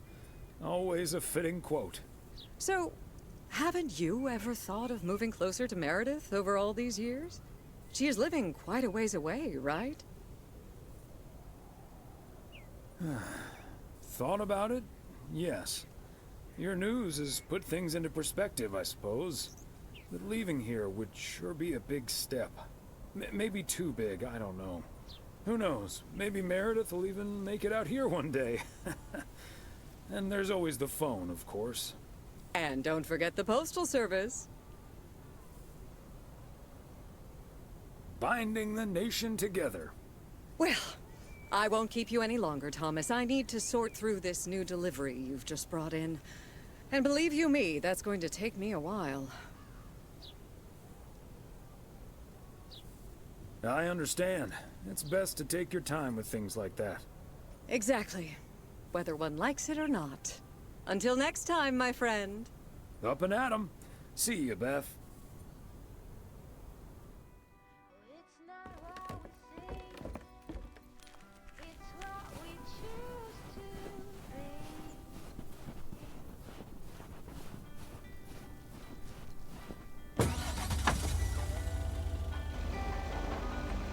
Flowers, high grass, and bare feet. To each second is a tree.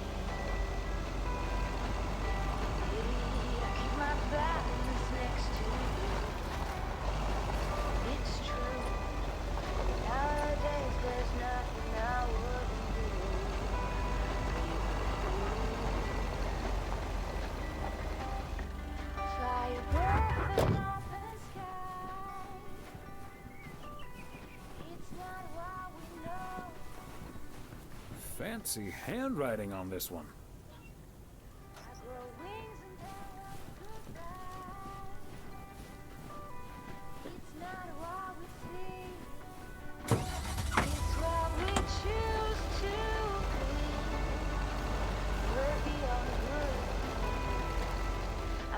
Been so ready.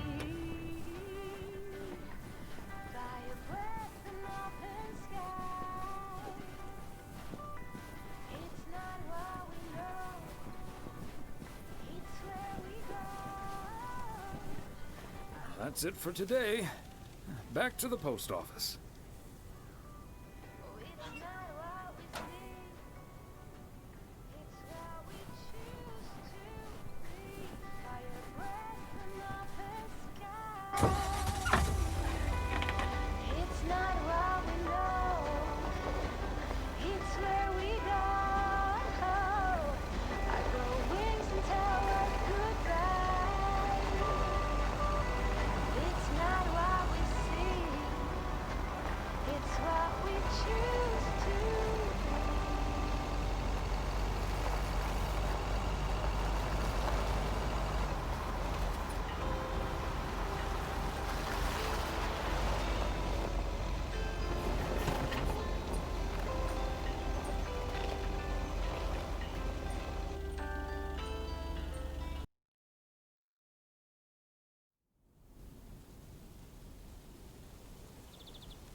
I'll get it.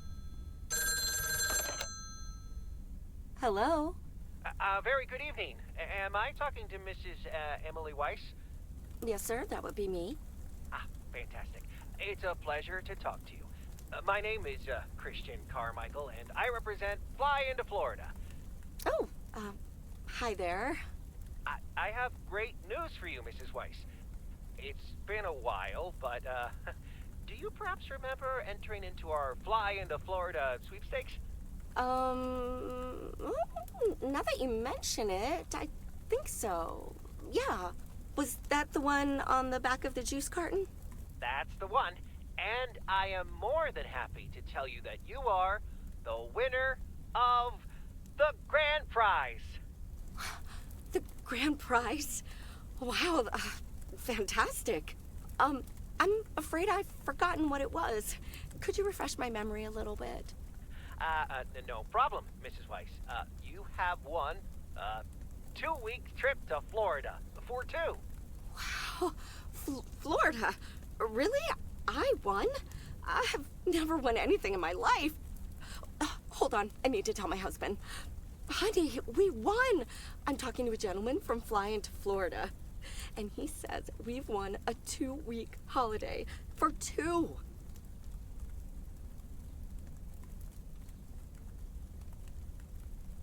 Get out of here, Florida? Wow! Isn't it great? We're so happy. Thank you so much. You're very welcome. You've got plenty of time to let it all sink in. Next, we'll be sending you an extra special envelope. It will contain a confirmation letter, airline tickets, hotel tickets, and I totally forgot to say this earlier, a $500 check covering any additional expenses. Oh, wow. I can't believe this is happening. Well, it most definitely is, Mrs. Weiss. And we'll be making sure you both have the time of your life. There's one thing I must stress. The dates can't be altered. So if you have plans for the first 2 weeks of September, this would be a great moment to change them. And I hope this answers all of your questions for now. Congratulations on winning. And we look forward to seeing you fly into Florida. Thank you. Bye. I think I need to sit down for a moment. Florida. Oh, that's Robert. Sorry, honey. I can't celebrate with you right now. But I'll make it up to you tomorrow night at Moe's. I will hold you to that. Have fun on the ice, hon. And when you start to freeze out there, just think of sunny Florida.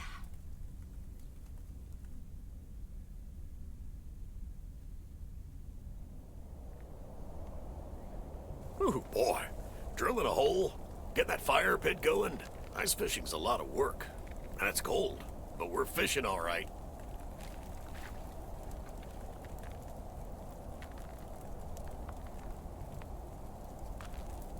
Are you sure that the fire won't melt the ice? I didn't bring my swim trunks. Don't worry, Thomas. He travels mostly upwards.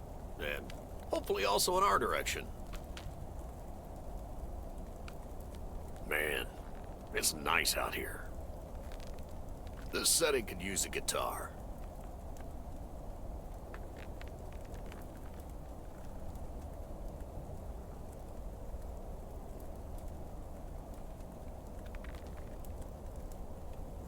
Wouldn't that scare the fish away? Especially if you start singing. Thank you, Thomas. Your honest feedback is much appreciated. Hey, what was Emily going on about when I picked you up? You guys are going to Florida? Yeah. Apparently, we won a 2-week trip. Wow, congrats. Not that Florida's my cup of tea, if I'm honest.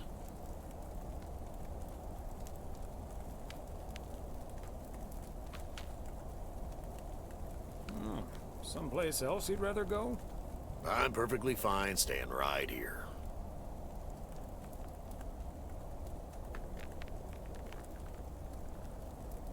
P.O. is great, but is it also a good place to meet someone? I know what you're hitting at. The answer's no, of course. But maybe this is what I need right now.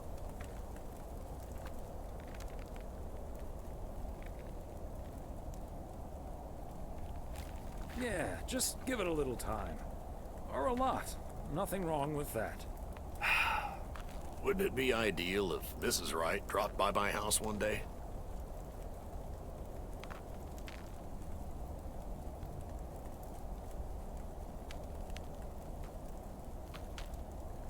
Wouldn't it also be ideal if we caught the winning lottery ticket from this here frozen lake? Let's drink to that. Would be a shame if Emily filled that flask of yours for nothing.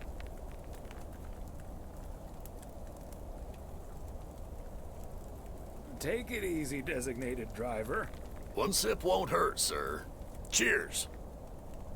Now let's catch a fish and get the hell out of here.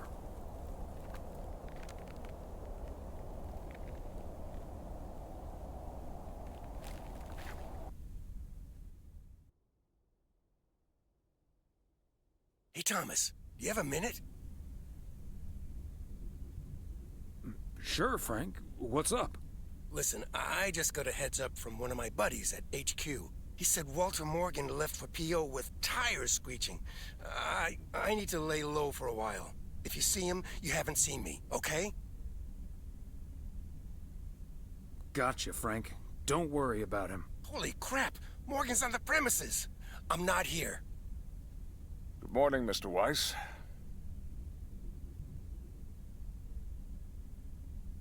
Good morning, Mr. Morning. I'm looking for Frank. Could you tell me where he is, please?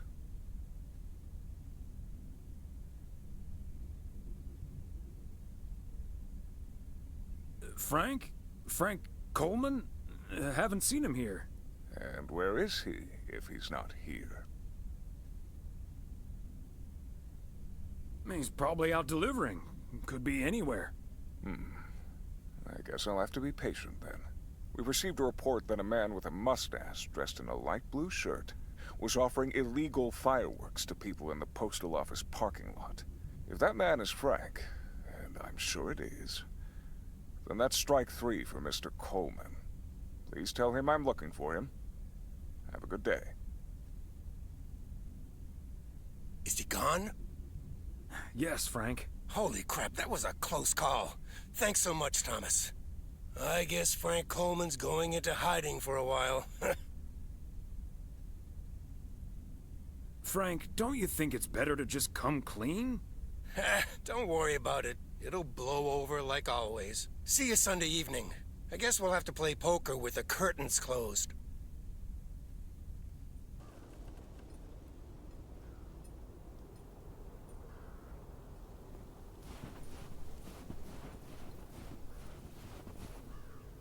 Happy Saturday, everyone. Get ready for a pet peeve from Gypsy.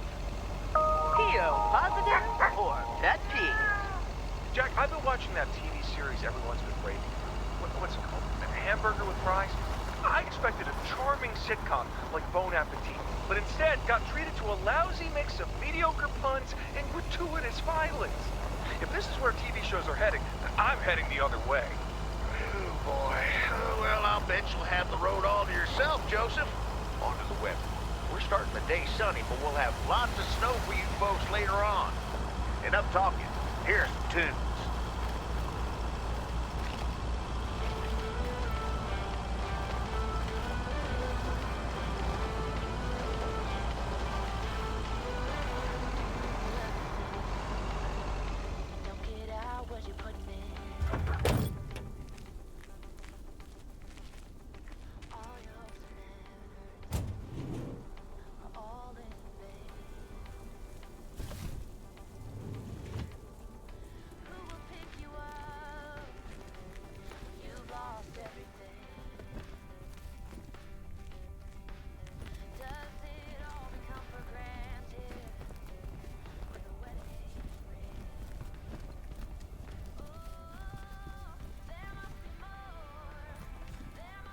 Yet another heavy package for you, Ben. Let me take that off your hands, Thomas. You know I feel guilty enough as it is. Having you lug around those car parts week in and week out.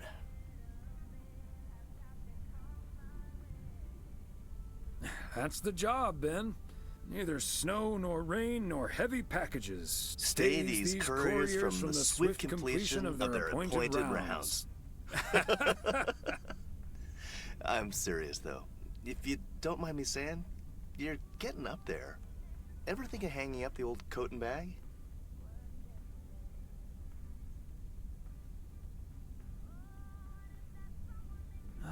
Not until recently, but recently? Yeah. Good for you. Think about it some more would be my advice. Son of a gun. It's the engine parts for the news van. Didn't expect them to come in so soon.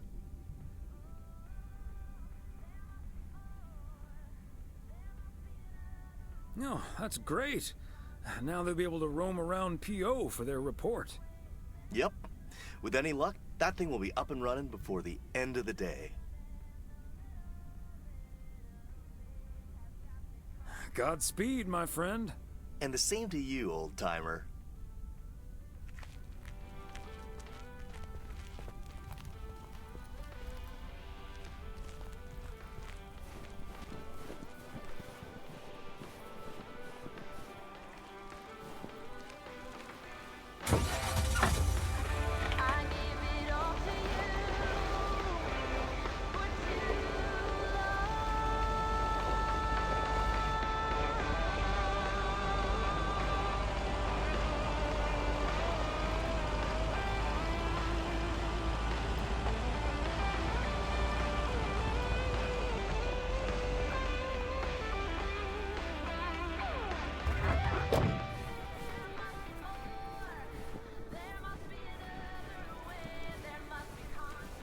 Another satisfied customer.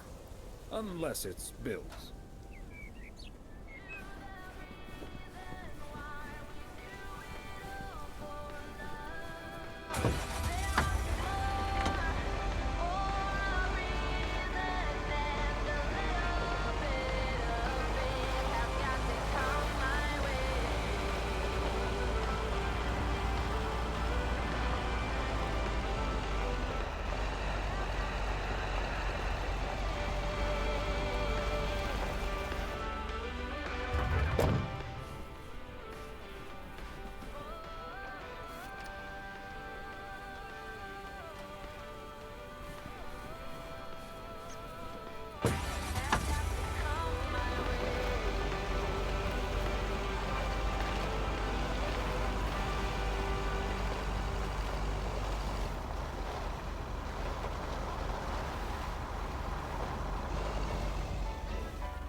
we go.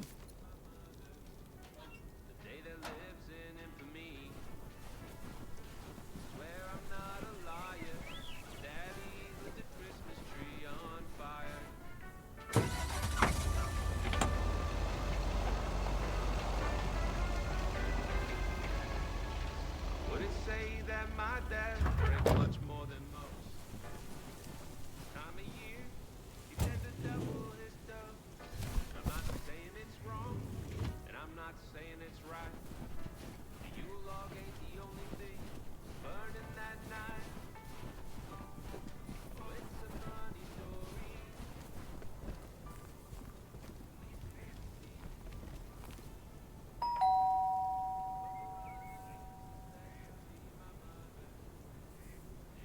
Neither snow nor rain, nor heat nor gloom of night.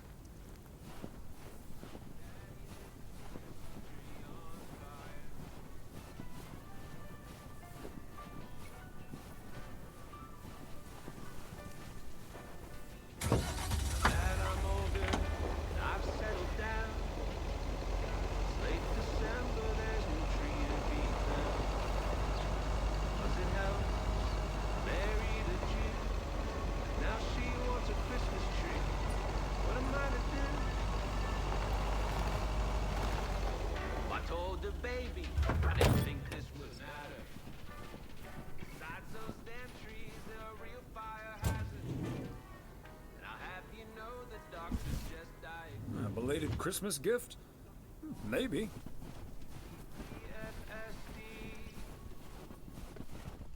I have post-traumatic Christmas tree fire stress disorder. Ah, there you are. Could you bring this box over to the diner? And if they ask, there's no discount.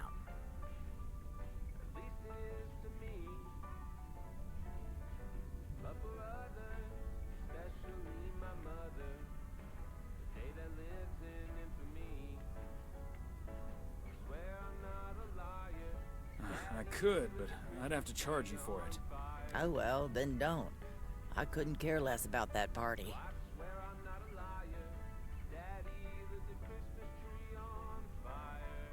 Oh, wait. It's for the New Year's Eve party? All right, I'll do it. Thanks. And remember, no discount.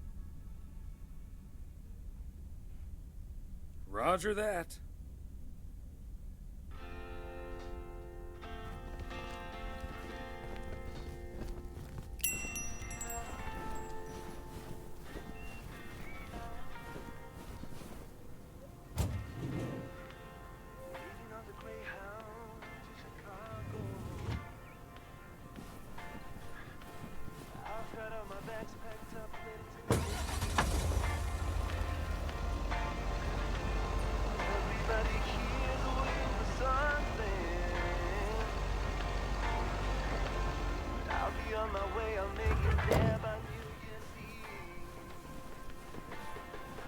Fancy handwriting on this one.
Thomas?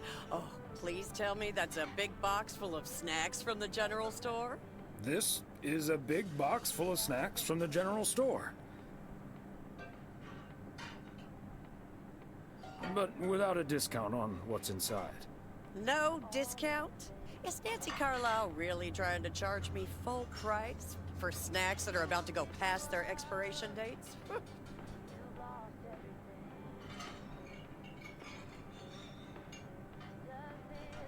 No, I tend to ignore the dates. Those will be fine for a few weeks. But still, can you believe people like that? Ugh, that heartless creature. Maureen, easy now. She just drives a hard bargain. Pardon my French, Thomas, but she always manages to drive me up a wall. I'll stop bothering you now. I'll think of something, don't you worry.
Hello, Thomas.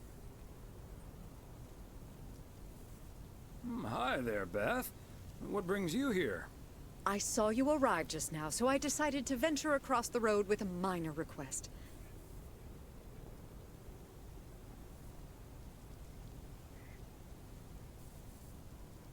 Sure thing.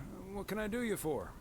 It's just one small thing, I promise, and, well, I suppose you can see what it is. A first gift to the little one, you see, since Christmas in Georgia fell through. It just needs an address, and I'm not sure where to put it. Could I leave this with you so you could make sure it gets where it needs to go? I have the information right here on an old envelope. It's the return address in the top corner.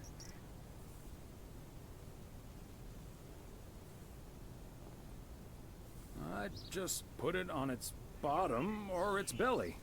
Why not try it yourself first, and I can check if it's okay after? Good tips. I'll remember that for future bears. Right now, I'm a bit strapped for time, though. I have a stack of returned holiday gifts that need sorting before I close.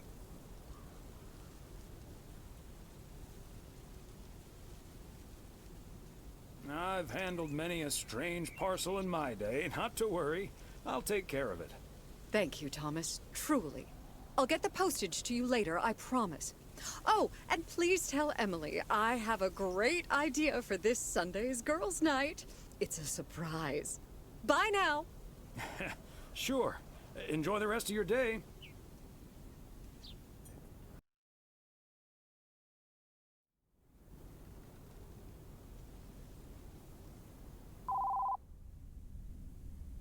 Hello? Hi, Meredith. It's us. Your dad is standing right next to me. Hiya. Hi. Shouldn't you two be at Moe's right now? Yeah, we're about to jump in the car, but we wanted to share some exciting news with you.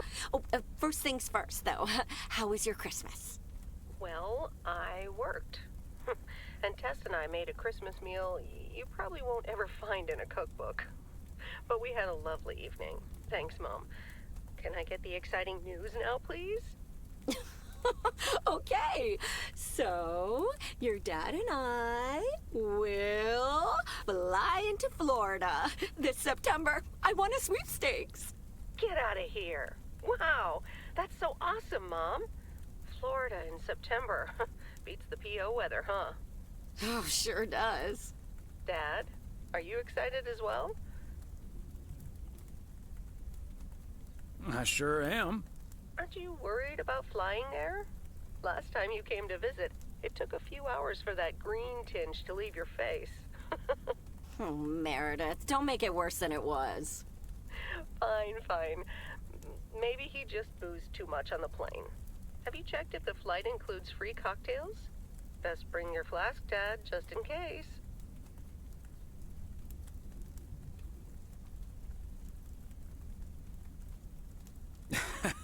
If you were here for Christmas, you might have gotten one from Santa. Oh, well. I may not have been there, but at least my boss called to interrupt your dinner. Sorry about that, by the way. Rest assured he was appropriately ashamed. We all make mistakes, Meredith. Some of us just more than others. I can't disagree there. Oh, hey, you two shouldn't keep Maureen waiting. You're right about that. Your dad will go and get the car warmed up, right, honey?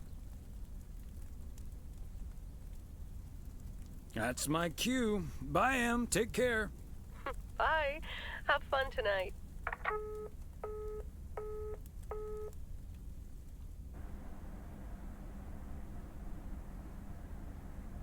Thanks for getting the car all toasty for us, honey. You're very welcome, dear. It's my pleasure. We've been doing this for decades now. I've never stopped looking forward to spending my Saturday evening here with you. I feel the same way, Em. I'm a lucky man to have you. Good evening, you two beautiful people. Ready to order? Or should I just write down pancakes for lovely Emily and a T-bone steak for Big Thomas here? Oh, Maureen, your intuition never ceases to amaze me. It sure is pancake time for me again.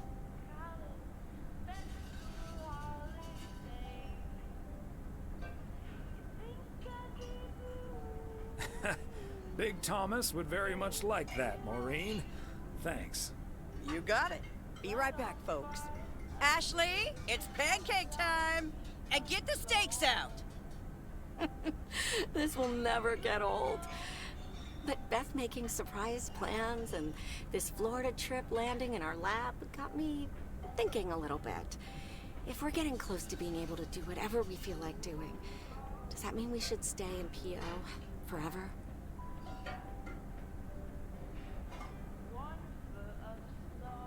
And move closer to Meredith?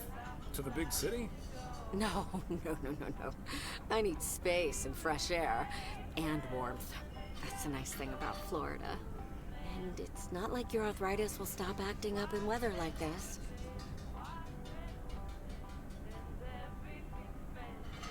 I am looking forward to that Florida trip the more I think about it. It's a perfect opportunity to test the waters. Oh, wasn't it nice the way Meredith reacted to the news? Although I'm sure she's a little envious.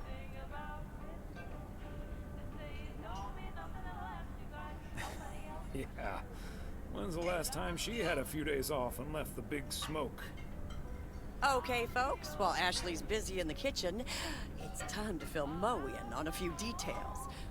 A little birdie told me you two were off somewhere fancy. Maureen, I was planning on telling you and the girls all about it tomorrow evening. But I'm sure you've also heard it's Florida in September. Florida in September. Oh, imagine that. Oh, I'm so happy for you two. Thanks, Maureen.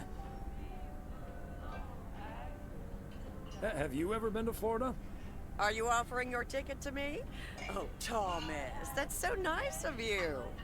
Nice try, Maureen. Nice try. But the only one sitting next to me on that plane is my man. Are you totally sure about that, though? I heard that a certain Walter Morgan will probably not be very lenient with holiday requests from the postal office employees.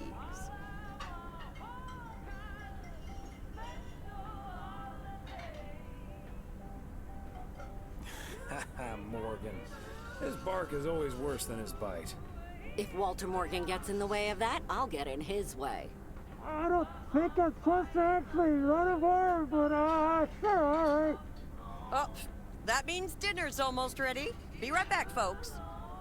See, things like this, they bother me sometimes. Maureen's a sweetheart, but it's almost impossible to have a private life here. That sure is true.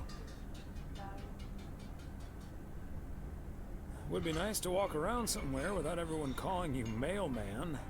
That's a good thing about working at the motel. Most of the people I'll never see again. Oh, Maureen's heading this way again. Let's just enjoy our lovely dinner together, shall we? We shall. Have I already told you that you look wonderful tonight? Look alive, folks. 2 plates of the good stuff.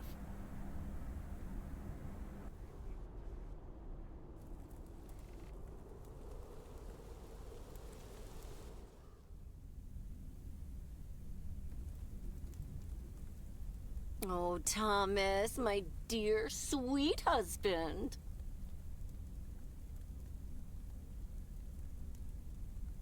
The one and only. No autographs. Oh, the sweetest man alive. Always prepared to help out anyone who asks for a favor, even on his Sunday off. Okay, Em. What needs doing? The motel called, and, well, the TV crew would very much like to rent some movies from the Flick Shack today. But I couldn't just let poor little Angie ferry them over in this weather, so... So you promised them I'd do it? Bingo! Would you, dear? Pretty please. Of course, Em. You've been so busy lately. It'll be my pleasure. Oh, thank you so much, darling. Tell you what, I'll make some extra tasty snacks for your poker night tonight. How's that? It's a deal. Thomas Weiss says I live and breathe. What in tarnation are you doing out and about in the mail truck on a Sunday?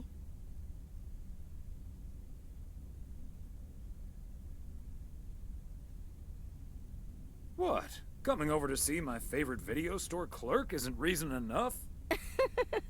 No, but seriously, you've come to pick up some movies for the KNW6 crew, right?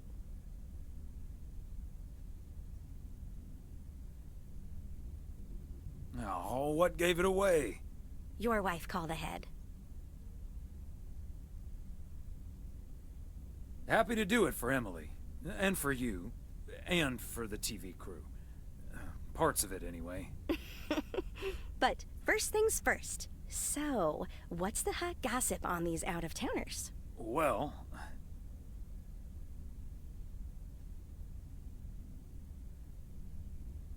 Ilsa Richter is their producer.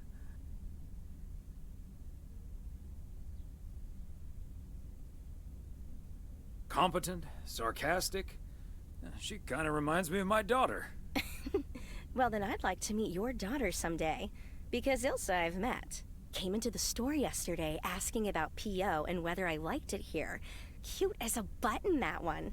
And only in town for a couple days. Perfect for a girl on the rebound. Shame she's into men. One in particular.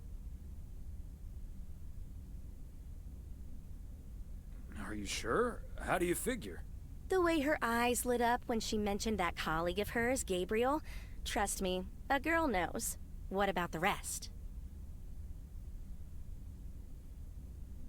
There's Gabriel Serrano. He's the sound guy.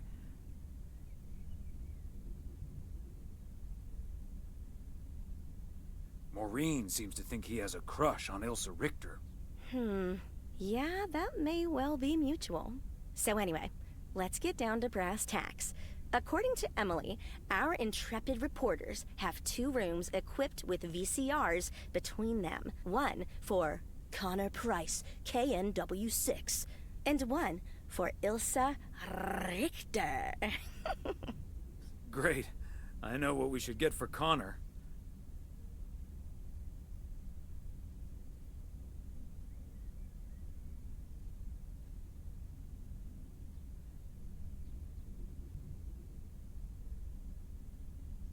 all the president's men.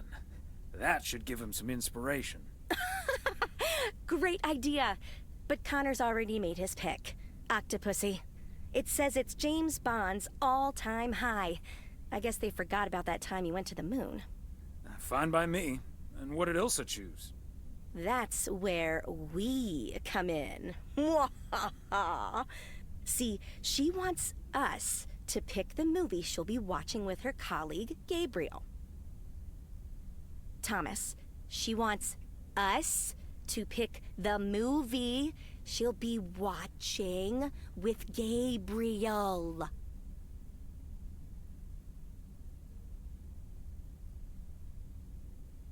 We can play matchmaker by picking something romantic. Got it.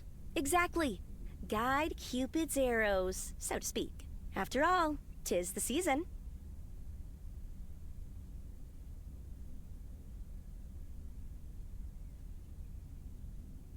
For a little post-Christmas magic? Maybe. You and Emily are regular customers, so you know what I have available. So, which film will it be?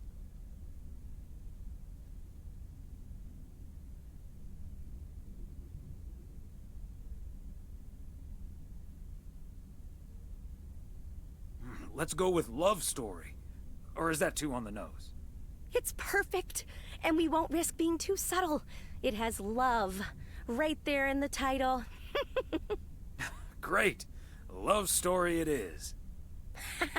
The dynamic duo of stupid Cupid strikes again. Although I suppose this is our first strike.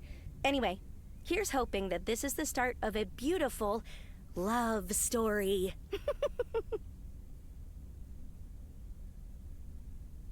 I have a good feeling about this. Anyway, I'd best be on my way, getting these to the motel. Yeah, thanks for doing this, Thomas. My car, much like myself, is not built for snow. Say hi to Emily. Will do. Bye, Angie.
Says it. Span, span, span, span, span, or damn. Never gets old.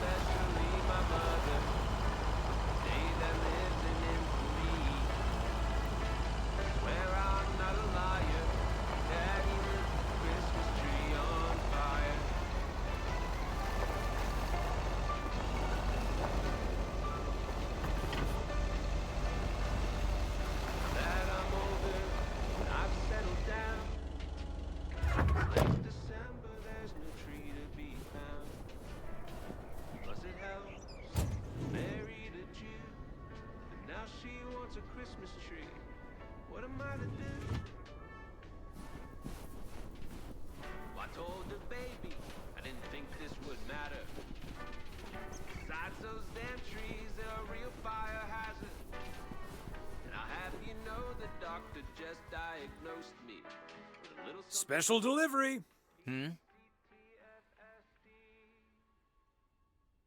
I need the room numbers for Price and Richter.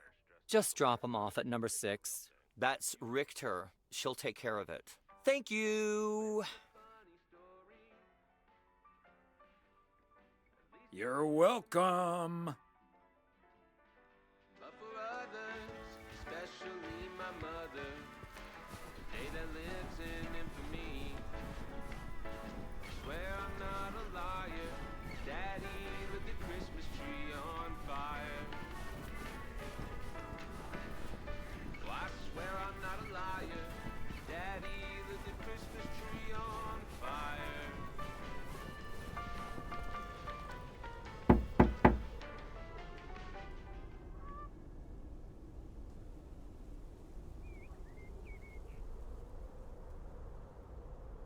Movie delivery for Connor Price Wrangler Ilsa Richter.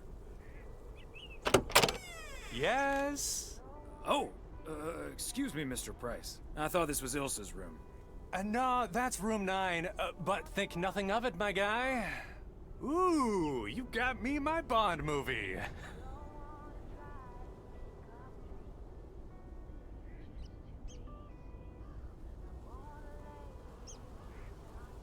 Yes, sir. Apparently it's James Bond's all-time high. Love it. You know, Moore's an even better 007 than Connery. He just oozes that classy British wit. Thank you so much.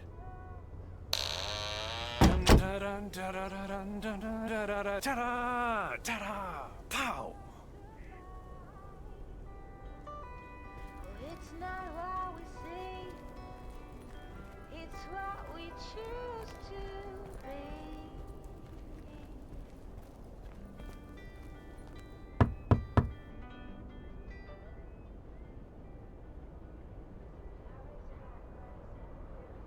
Here's hoping this is Ilsa Richter's room. Yay! Good to see you, Thomas. So, what movie did you and Angie pick for me and Gabe? Here you go. Love story. Haven't seen this one. What's it about? Tennis?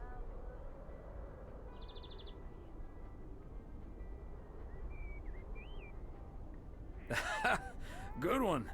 Not about tennis, but it's still pretty ace. Ha ha. I'm sure it is. Looking forward to it. Let me guess. This was Angie's pick. Well, let's just say it was a group effort. Okay. Well, color me curious. Hope it's age appropriate for big old puppy dogs. Oh, speaking of, on your way out, could you give a quick knock on Gabe's door, just so he'll know it's movie time? It's room number 2. Will do. Great. See ya. It's not what we know, it's where we go. I grow wings and tell worry goodbye. Oh, it's not what we see, it's what we choose to be. Fire breath in open sky.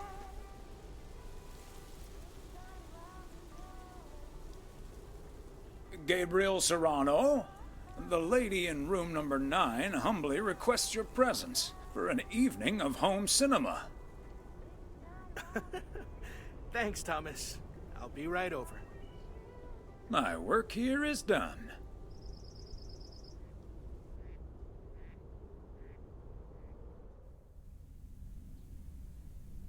Okay, Ben. Question for you. Do you have that ace or not? You don't have to say yes or no. Just say anything. All I need to hear is one word from you to know if you're bluffing.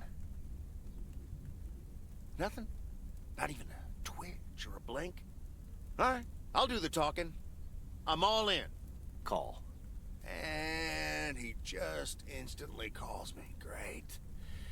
I don't even need to see your hand. Well played, sir. Thanks, Jack. You got unlucky there. I don't know. I just don't have the patience for poker. You know, reading a poker book ain't gonna change that. Hey, Thomas? Why are the curtains closed, by the way? Last time I checked, home games are legal.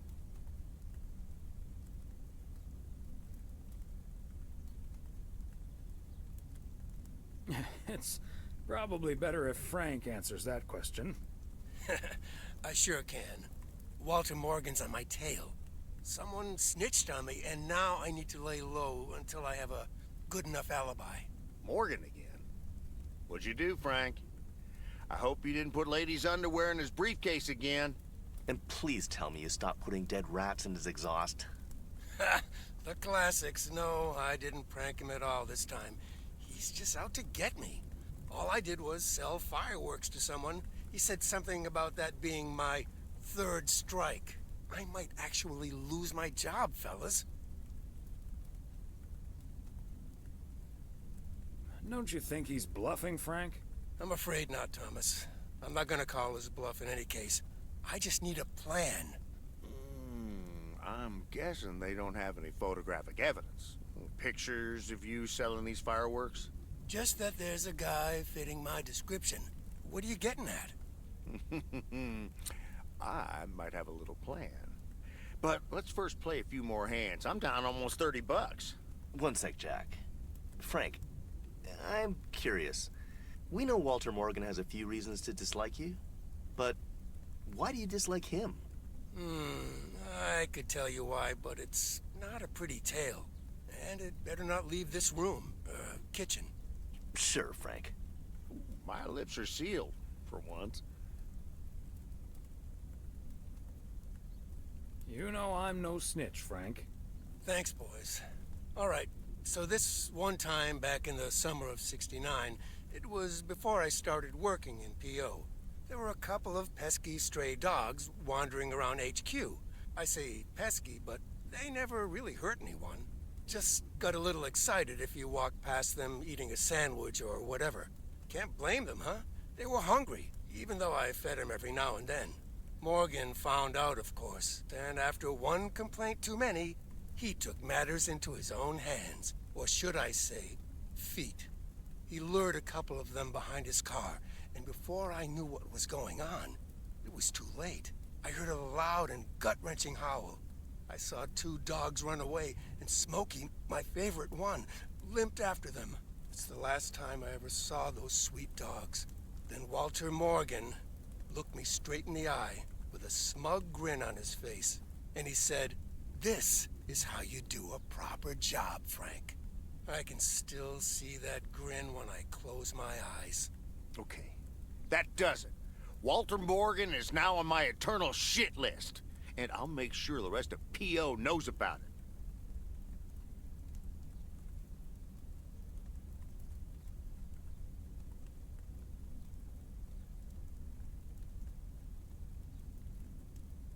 Didn't he also throw a couple of kittens out the window the very same day? What a despicable human being. I can't believe he did that. Well, he didn't. I was joking, of course. I don't really have a good reason for disliking Walter Morgan. That boring old pencil pusher just rubs me the wrong way. Damn it, Frank, you had us good! Okay, folks. Ante up. Here we go again.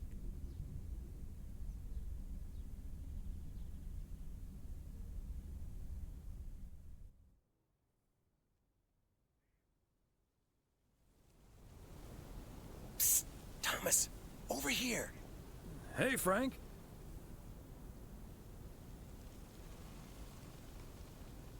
What are you doing there? I'm trying to stay out of sight. Looks like Morgan will be at the post office all day. Listen up. Jack and I cooked up a little plan. I'm sure Morgan will be gone soon, but I gotta get out of here now. You haven't seen me.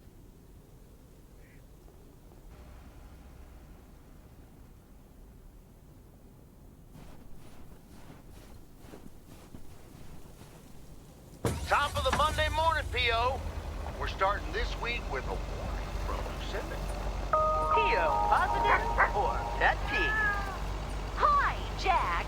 KNW6 TV crew's filming in PO yesterday with Connor Bryce. As a big fan, I just had to ask him for an autograph. He asked me for my name, but he kept calling me Linda, even after I corrected him twice. Isn't that just rude? Well, that's a bit rude indeed, Linda. I mean, Lucinda, of course. The weather prediction for today, bright but chilly. Enjoy your day and the music.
McGill's got such a great price on this house when the Sugarmans moved away.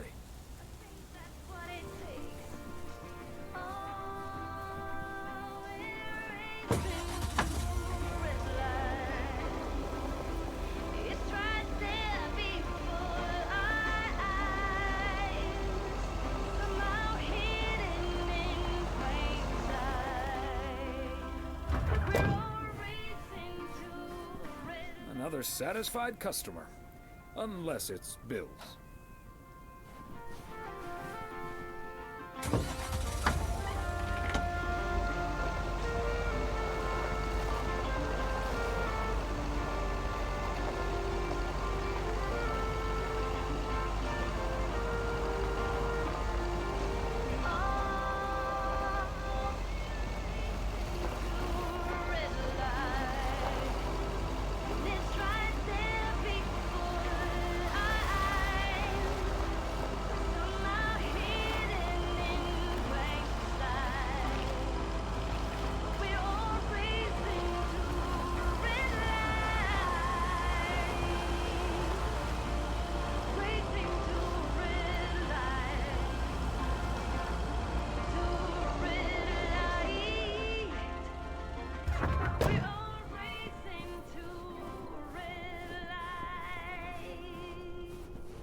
Oh, Thomas! Hello there!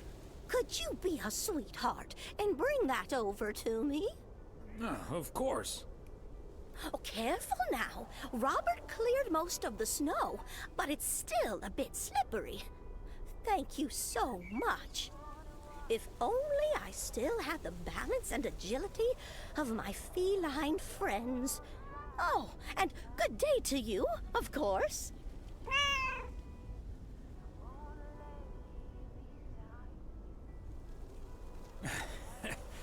Good day to you too, Mildred.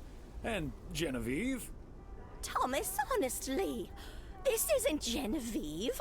It's Mortimer. They look nothing alike. Isn't that right, Mortimer? Oh, pardon me. I can't quite keep track of all your cats. Well, I do have a lot of them, but not quite as many as there are streets in Providence Oaks, and you can keep those apart. So, what do you have for me today, Thomas? Just a letter. Let's see.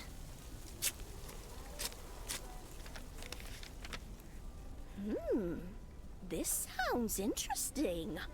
Apparently, I need to make a few copies of this letter, and if you send this letter along with $5 to the first 6 people on this list, your name will be added to the bottom. Soon enough, your name will rise to the top. Then many people will send you $5. You will earn lots of money with one small investment. Oh, what a great idea! What do you think, Mortimer?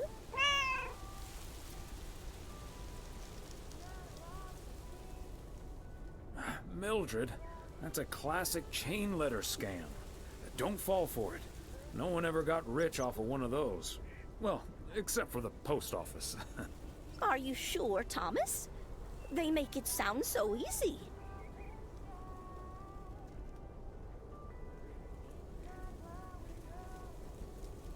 Trust me on this, Mildred. If you've seen one pyramid scheme, you've seen them all. $30 is quite a bit of money. I'll think about it. You do that, Mildred. See you at Moe's tomorrow night? Probably. Bye, dear.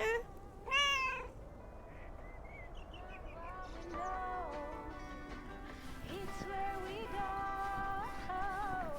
I grow wings and tell her goodbye. It's not what we see. It's what we choose to be.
Okay, are we rolling? We're rolling. We're rolling. Okay, let's get this in one. I'm freezing my ass off. When Chekhov saw the long winter, he saw a winter bleak and dark and bereft of hope. Yet we know that winter is just another step in the cycle of life. In the summer months, this lake is bustling with activity. As the local fishermen cast their rods, the tourists plunk down hard-earned cash to rent a boat and spend a delightful sun-soaked day on the water. Not so during this particularly harsh winter, however. Now the watery heart of Providence Oaks finds itself completely frozen over. No, that won't do as an analogy, because now we're sort of implying the residents have grown cold-hearted during the winter. Doesn't work, doesn't scan. Yeah, and what was with that Chekhov stuff? I don't get it. Chekhov? Like from Star Trek? All right. Let's try something else. Hey, wait a minute, Mr. Postman. How's it going? Hi, Mr. Price. Did you enjoy the movie last night? Hey, listen, how about I ask you a couple of questions on camera? Just simple stuff about the town. Sure, I'd be happy to. Great. Just move over here. Are we both in the shot? Yeah, that's fine. This'll be great. The lake as a backdrop. Perfect. Let's go. All right. This is... His name is Thomas Weiss. I knew that. Thomas and I go way back. As the local mailman for truly countless years, Thomas Weiss knows Providence Oaks like he knows the back of his own hand. So, Mr. Weiss, how would you characterize this small, cold town and its warm inhabitants? That's easy, Connor.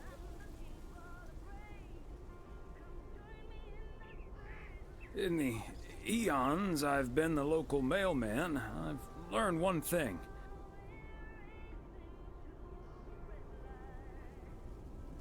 This gorgeous little lake town of ours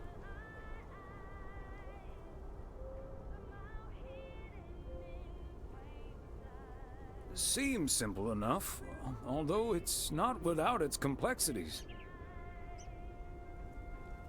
But one thing's for certain.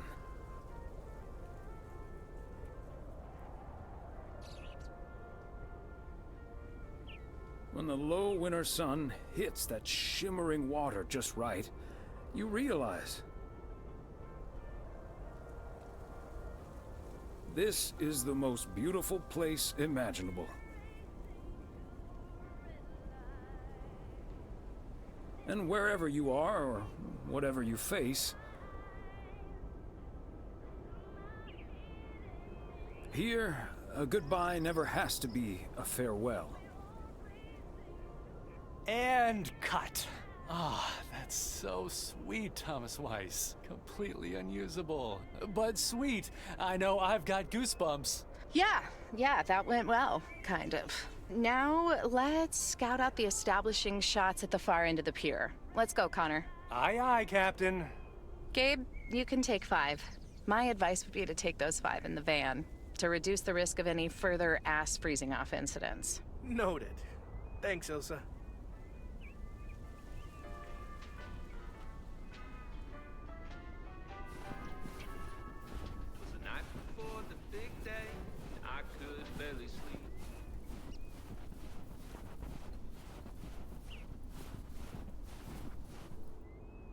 Yeah, my man. Nice little interview back there.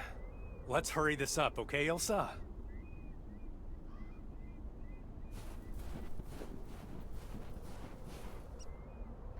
Just setting up some shots here. Ah, so beautiful. Oh, and thanks for your time, Thomas.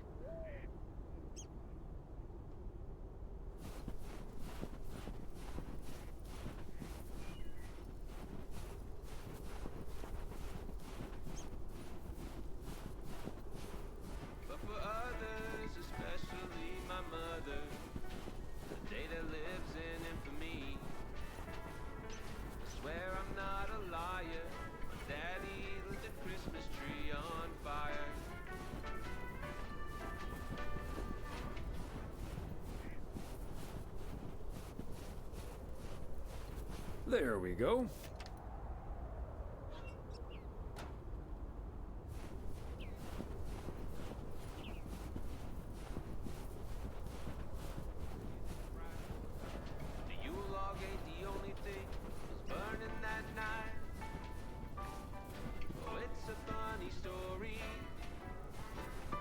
Mr. Weiss, Thomas, sir. Hi, Gabriel. What's up?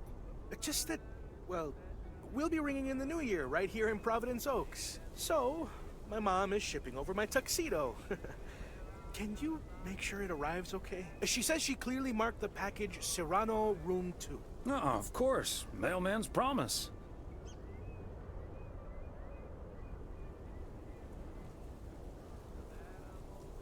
So, how did you and Ilsa like the movie? Oh man, it was beautiful. Heavy stuff, though. At the end, Ilsa totally had tears in her eyes. And, well, so did I. There is something else I wanted to ask you about. I guess I'm curious. How did you, like, woo your wife?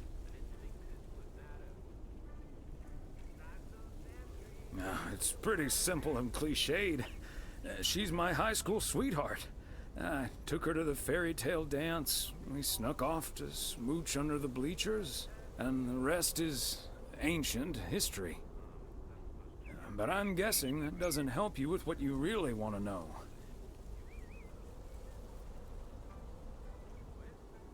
You want to know if you have a shot with Ilsa. Shh, keep it down. Don't mention her name.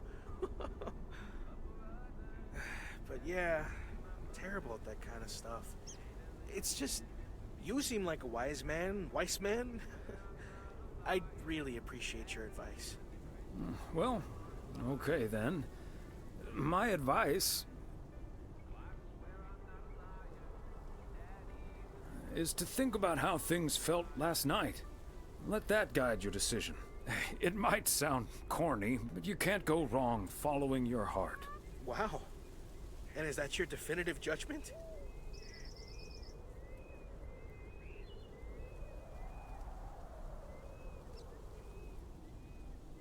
Absolutely. That's the best I can do. All done. Hey, what are you two schmoozing about?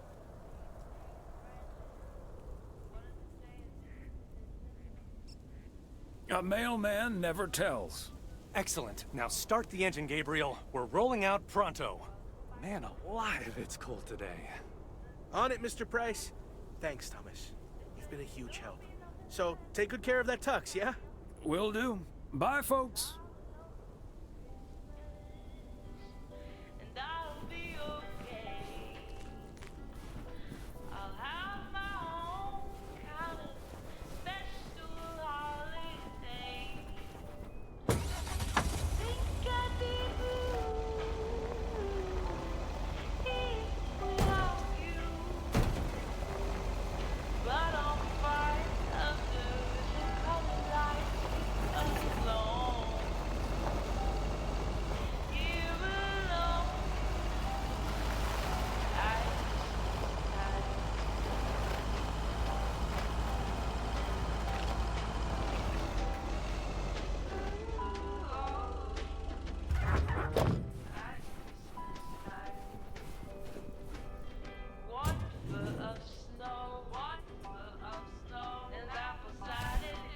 Okay, let's get this to its destination.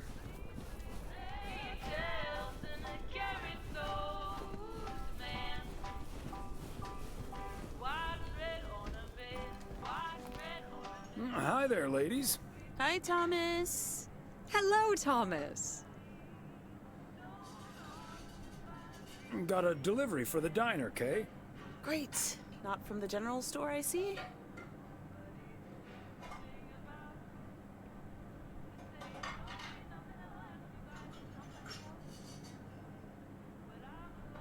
Don't think so. It seems way too heavy to be full of hot air. Oh well. Okay, so before I leave, we had this awesome girls' night yesterday thanks to Beth.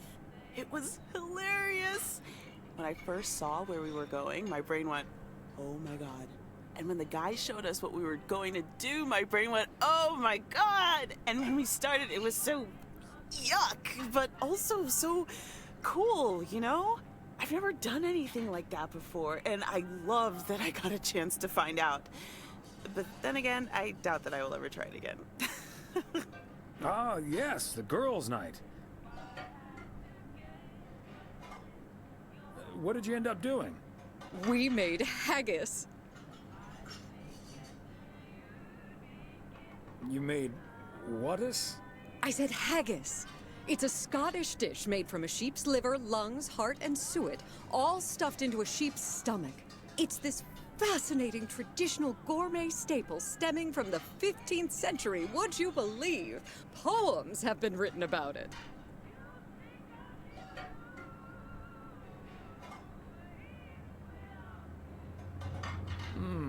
It does sound like the beginning of a very bad limerick. Ha ha! There once was a lass from St. Lagis. It was so gross. I'll have nightmares about zombie sheep for weeks. Bleh. Okay, hate to leave you two, but I really have to sort out this delivery ASAP, or Maureen will go bananas. Talk soon. Thanks again for the great evening, Beth. Bye. Bye, Kay. Well, now, I really should get back to the grind as well. Those New Year's price reductions aren't going to fix themselves.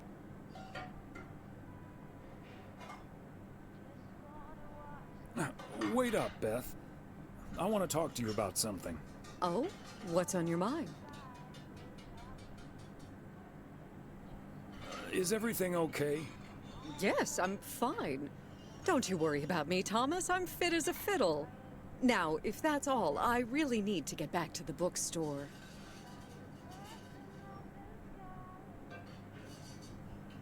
Beth, come on. You have been acting a bit strange lately. What do you mean? Are you sure there's nothing wrong? Okay, you've got me. Can we sit down here for a bit? Heavens, I do feel a bit caught out. But I have to admit, it does warm my heart to know that I cannot fool my friends. Well, out with it, Beth. You see, it's my eyes, Thomas. I have glaucoma, which means my optic nerve is deteriorating. I found out a few months ago. Oh my gosh, Beth. That's terrible. Thank you. It was a bit of a shock at first. I haven't told Emily yet. Daniel knows. It's not that bad yet, but it's not getting any better either. The thing is, this kind of condition happens slowly. And I haven't been the fastest in getting it treated, but they can stabilize it. That's why I wasn't able to fix the parcel on my own last Saturday. And that's why I'm starting to miss a few details here and there when I'm in the store. Or asking for peas instead of beans at Christmas dinner with all of my friends of all places.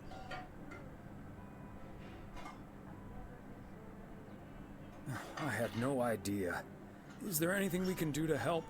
It's sweet of you, but there is no need to treat me any differently. I've been going about my business as usual, first and foremost, because the deterioration is so gradual.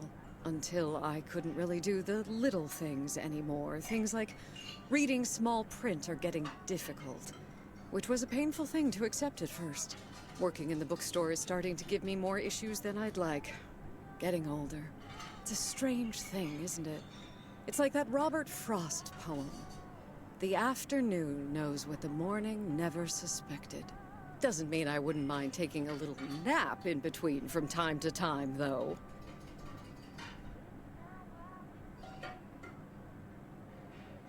Is this why you're really leaving for Georgia? I mean, will you be able to take care of yourself in the long run? It is a big part of why I'm leaving, yes. But at the same time, it isn't. How's that? What I'm trying to say is, when you really look at it, in the end, it's not all bad. You see, every limit is a beginning as well as an ending, as T.S. Eliot puts it. For me, there's really no use dwelling too much on that limit. I can't change it anymore at this point anyway. But I do have a choice in how to deal with it. Plus, Georgia has a lot to offer: museums, social clubs, and most importantly, my family. If you look at it like that, getting older may still feel like a cursed time, surely, but I also see each new year as a gift. An opportunity to start new adventures, explore, and have more fun. You can't take something like that for granted. I like that mindset. I had a feeling you'd understand. Hey, I'd make a pretty poor friend if I didn't. Well, I guess I really should be going now. Thank you once again, Thomas. I do feel better now that it's out. You're a good friend. Anytime, Beth.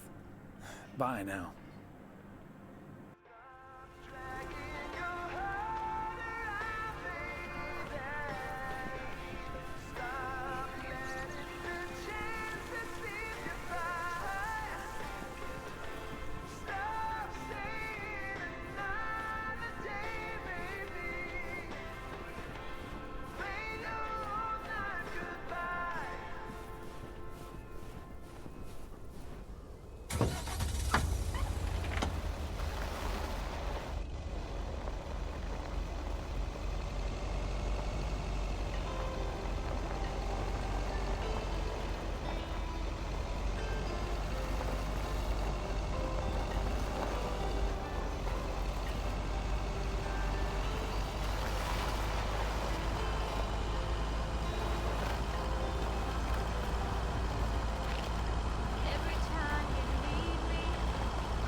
They must be out of town for the holidays.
Hey, Thomas, have you seen Jack?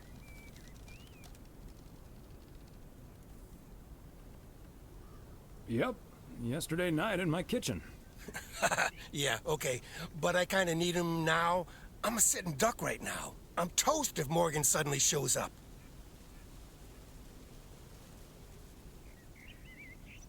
Yikes. Maybe I can help out? Good afternoon, gentlemen. Sorry for interrupting your conversation. Mr. Coleman, I see you've managed to be present at the job position you're currently holding. I think it's time you and I had a little chat inside the office. Mr. Morgan, it's so good to see you again. A little chat sounds wonderful.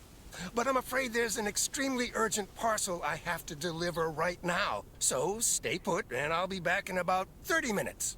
You can stay right here, Frank. I'm sure Mr. Weiss would be happy to deliver that package for you. Right, Thomas?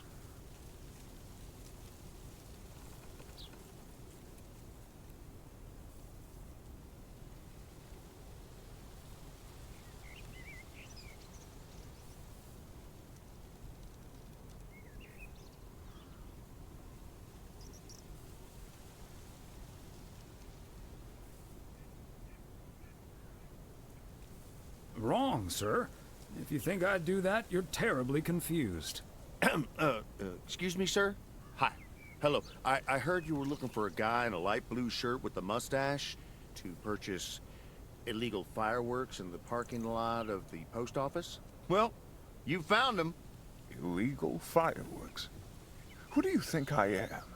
Sir, you don't have to keep your guard up. Frank and Thomas here both know me very well, and I'm sure they won't tell a soul about what you're doing right now. So, what will it be? I've got rockets, Roman candles, fountains, sparklers. I even have barrages that'll give you a fireworks extravaganza that you won't ever forget. I think there must be a misunderstanding here. Please, don't put Mr. Morgan in this position. If people walk by and see this, they might snitch on him and get him into trouble. He could even lose his job over this.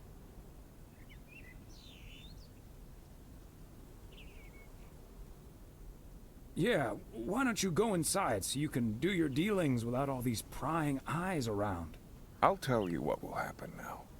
I'm going to get in my car, start the engine, drive home, and pretend I did not just spend 3 days in Providence Oaks for absolutely nothing. Sir, if you take a left at the deer statue, you'll eventually pass my barn, and I can fill your trunk there in just 1 minute. Do you have cash on hand? Gentlemen, I'll be back next year. Frank Coleman, your luck will run out one day. I wouldn't bet on it. Tally-ho, Morgan.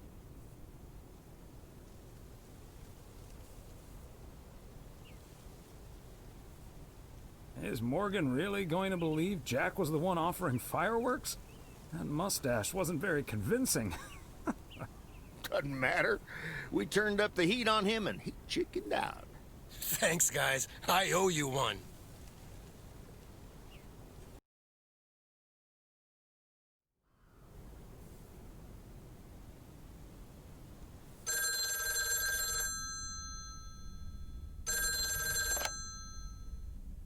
Hello? Evening, Thomas. It's Maureen. Oh, hi, Maureen. If you're looking for Emily, she's at the motel right now. I was actually looking for you, Thomas. I don't know what to do with this Nancy situation.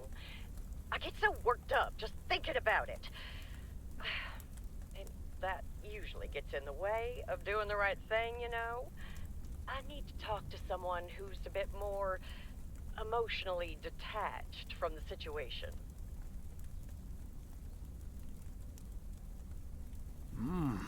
How can I help you, Maureen?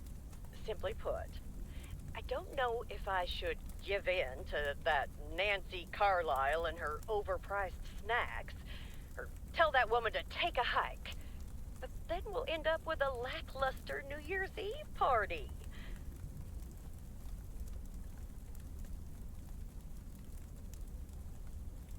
A party is about having a good time with people you like. Who cares if the snacks aren't great? That's what I'd like to think as well. But I just don't like to disappoint people.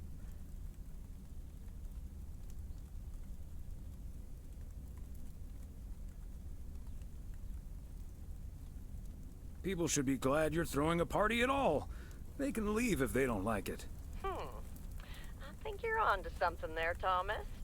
I'm not yet totally sure what I'm gonna do, but at least my mind's at ease now. Thanks for lending me your ear and advice. You're a doll. It takes one to know one, Maureen.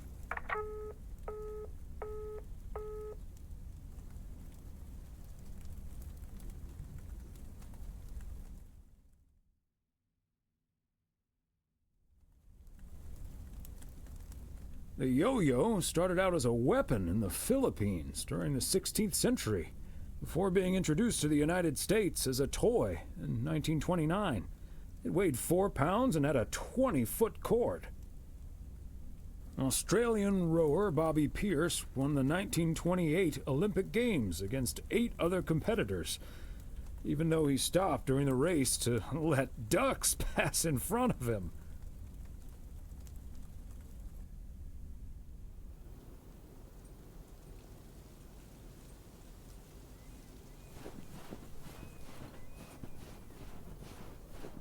Good morning, P.O.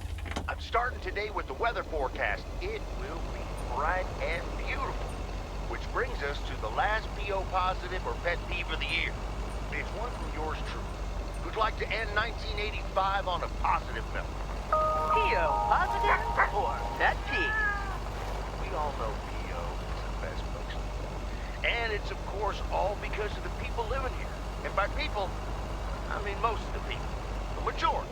More than half in any case. So, thank you for that. And let's keep it up. I've got a feeling 1986 will be a special year, and I can't wait for it to roll on. Stay safe out there today and tonight. Have a good one. Cheers. Back to the music.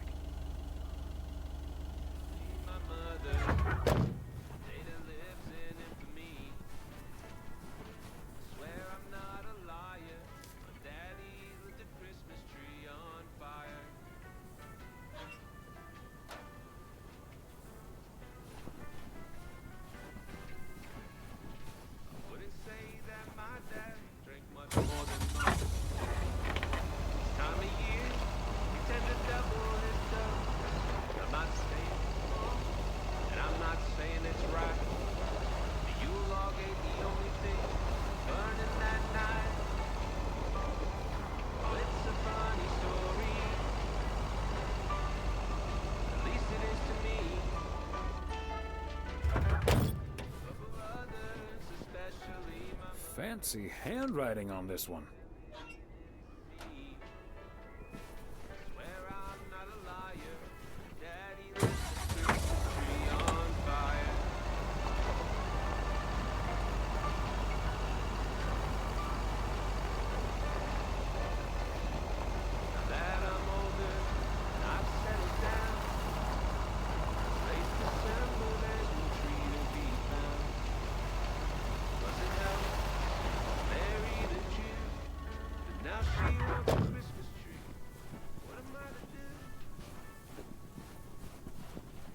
Another satisfied customer.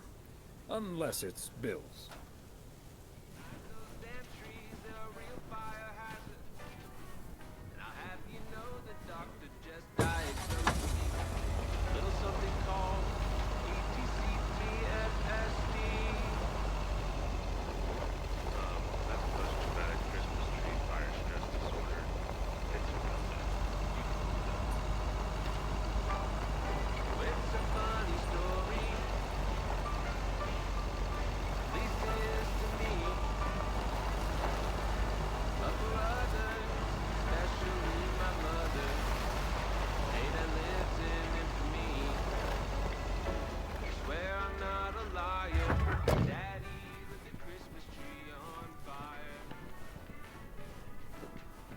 we go.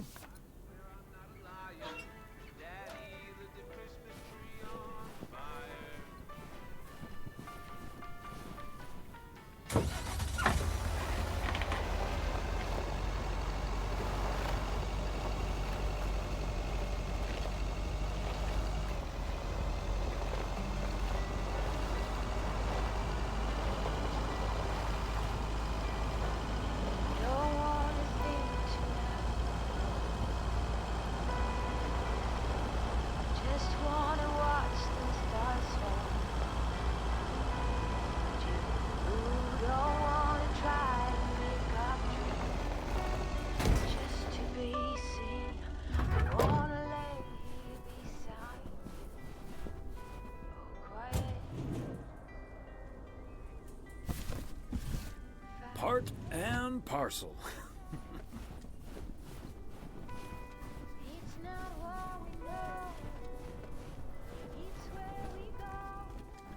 Thomas, it's good to see you. Thanks again for the little chat we had yesterday evening.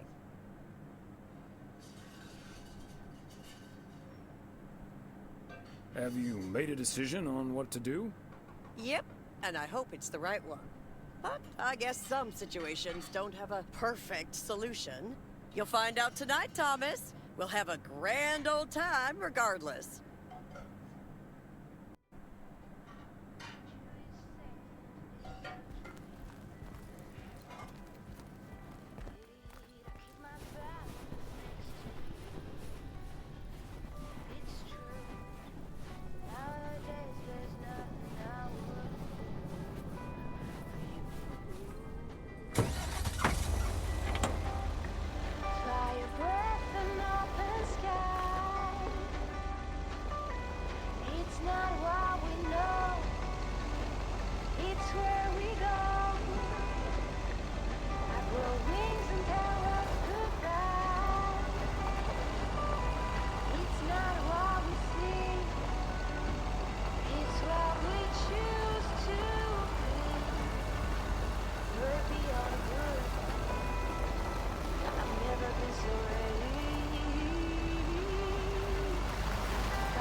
Oh, hey, Thomas. We're about to do a little interview, but you're welcome to listen in. Mr. Price, you know Thomas Weiss, don't you? Sure do. You're resident mailman, am I right? Good to see you, man. Hi, guys. Don't mind me. I'll just be a fly on the wall here. That was Open Sky by Velvet Moon, one of my favorites. Folks, we have a special treat for you today, because I have a guest here at the Reynolds studio. You know that happens from time to time, but today it's a bona fide big shot. None other than KNW6's own newsman extraordinaire, Mr. Connor Price. Thanks for having me, Jack. Always nice to talk to a fellow broadcaster. So, how long have you been doing this local show? Coming up on our 10th anniversary, Mr. Price. But you've been at KNW6 for longer than that, no? Yeah, it's been... Gosh, can you believe I started there way back in '66? As a segment producer on Portland Rise and Shine. Still remember the title of my first item, too. Is Poplin Still Poppin'? That's a great title. And yet, this is the first time you've come to Providence Oaks. First time staying a while, at any rate. So, Mr. Reynolds, how would you describe this town? Well, I'd say it's... Hey, wait a minute. Who's interviewing who here? I'll ask the questions, thank you very much. Apologies, my friend. Just can't help myself, always chasing the story me. It's the commitment I've made to our viewers. The price guarantee. So, what stories are you chasing here in P.O.? Oh, you know, just trying to capture the old couleur locale. I must say, the people here are very friendly. And I hope the feeling's mutual. Right, Thomas? That's Thomas the mailman over there. But never mind, he's not mic'd.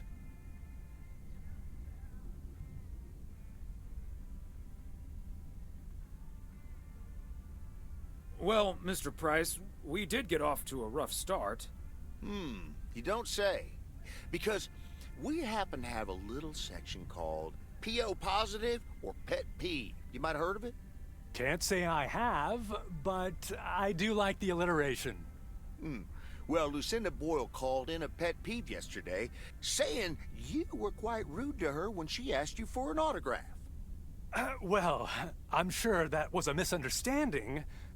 See, I must have been on a really tight schedule, because otherwise I'd do anything for a fan. That's the price guarantee, right? Sure. Anyway, we'll be back with Connor Price, KNW 6-star reporter, right after this. What the hell, Jack? Ambushing me like that live on air? Relax, just joshing you a little. But I'll let you plug the heck out of this Oregon Trail thing you're filming. How's that? We'll make sure everyone in town fully cooperates with your crew in the home stretch. Well, speaking of the home stretch, I better get back to my job as a serious broadcaster. It's been real, pal. Can you believe this guy? Sheesh.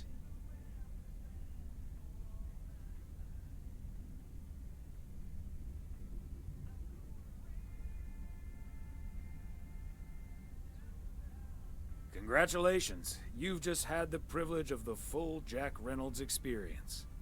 Huh. That's the thanks I get for stopping by amateur hour. Sorry you had to witness that, Thomas. Made for good radio, though, while it lasted anyway. I'll see you at Moe's tonight, yeah? You don't want to miss what Frank's been cooking up.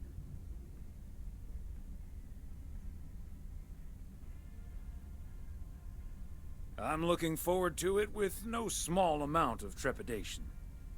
So is Frank. He's as nervous as a long-tailed cat in a room full of rocking chairs. Should be quite entertaining.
A belated Christmas gift?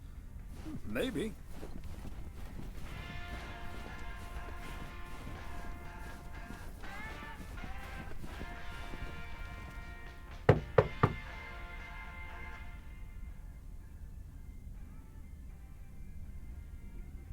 Special delivery for a Mr. G. Serrano. He's not in.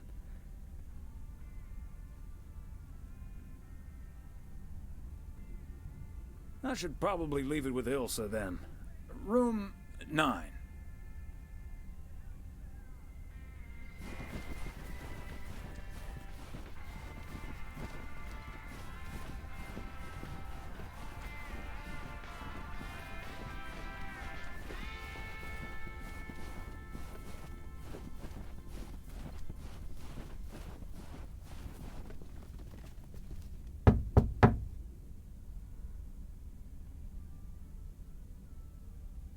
Please accept this delivery for room number 2.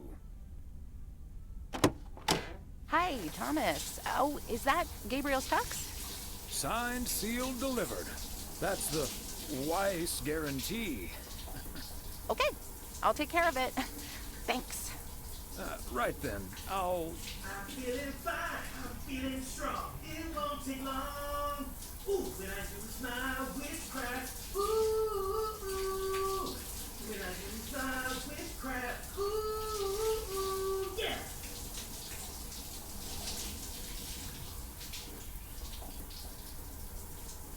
Well... Great. So...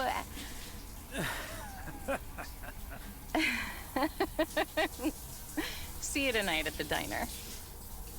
Oh, and thank you. My pleasure, Ilsa.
The last delivery of 1985.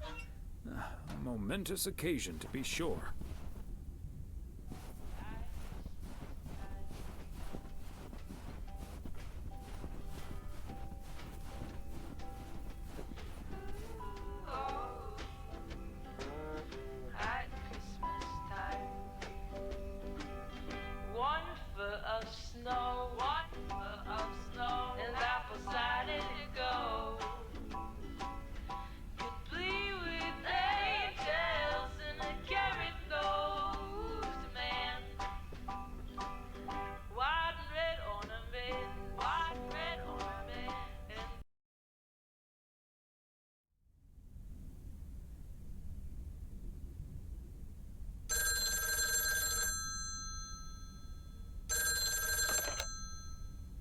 Hello?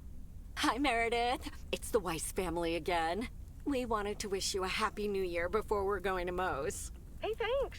We've got a little over an hour left here before it's 1986. You'll watch out for those fireworks, won't you? They're so unpredictable. I will. I'll probably stay inside anyways. We've got 4 more hours to go, but Happy New Year! I'd rather be early than late.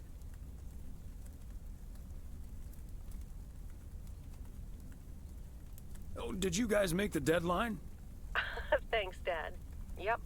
And we're all a bit drained, but still in one piece. Some guys from the office were going to do a ER Kung Fu tournament, but I didn't feel like it. A Kung Fu tournament? On New Year's Eve? Yes, Mom, it's a video game.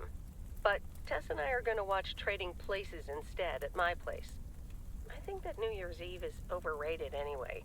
People seem to think it must be the best night of the year, but all you usually get is a lot of drama and a solid hangover. My New Year's resolution was not to make a big deal out of New Year's Eve anymore. And it looks like I'm not going to break it. But don't let that ruin your evening. It won't. We'll have a good old party and start the new year with a bang. And that hangover will clear up in no time with a New Year's Day walk in the snow. Shall I remind you of this when you're curled up on the couch under a blanket? Sorry, Meredith. Your father's memory needs a little grease between the hinges. Like starting the car in time before going to Moe's? Bingo! Okay, guys, I won't hold you up. Have a great evening, and a Happy New Year. Love you.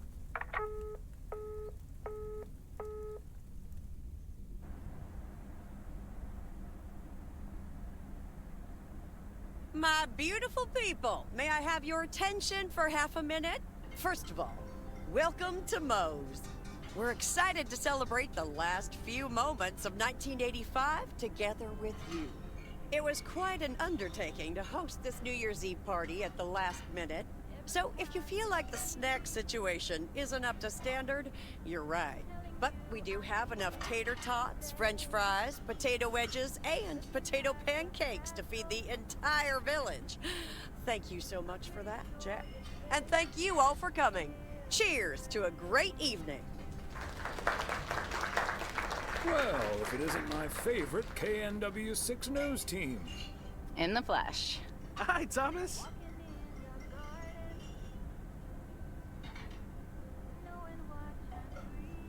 Looking like a genuine love story, you two. Seems like you're headed towards a very happy 1986. Yep, and a happy 1987, hopefully. 1988, maybe? 89, 90, 91, happily ever after, until we discover I'm terminally ill and die in your arms. Ilsa, that's horrible. It's also the plot of Love Story, you big doofus. There we go.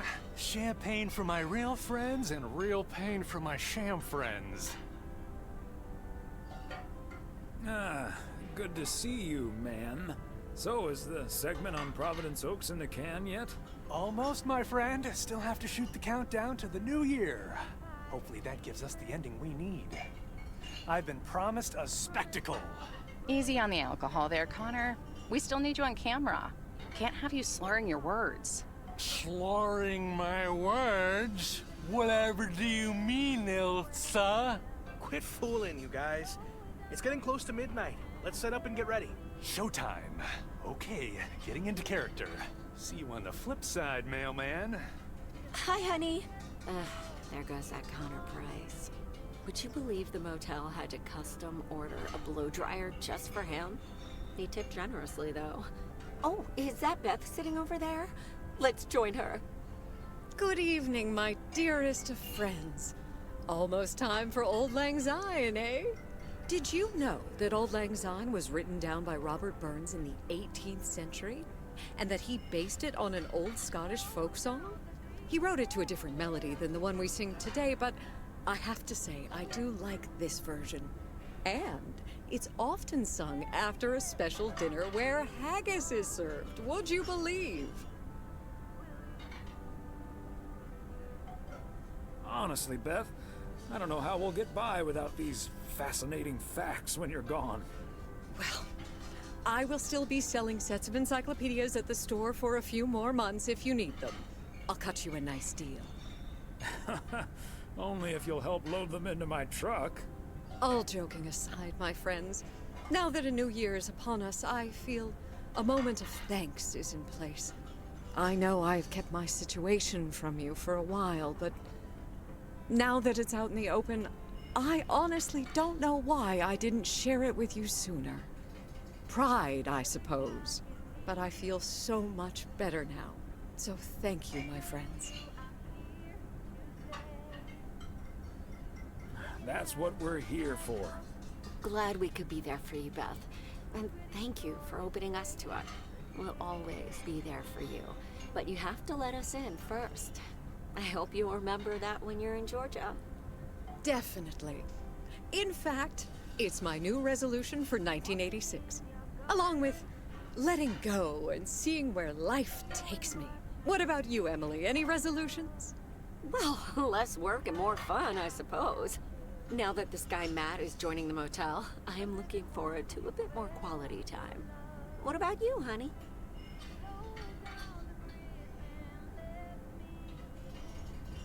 A long holiday might be nice. Oh, yes, the Florida trip. I'm really looking forward to that, too. Should old acquaintance be forgot and never brought to mind? Well, whatever the future brings, this old acquaintance here will be hard-pressed to ever forget you two.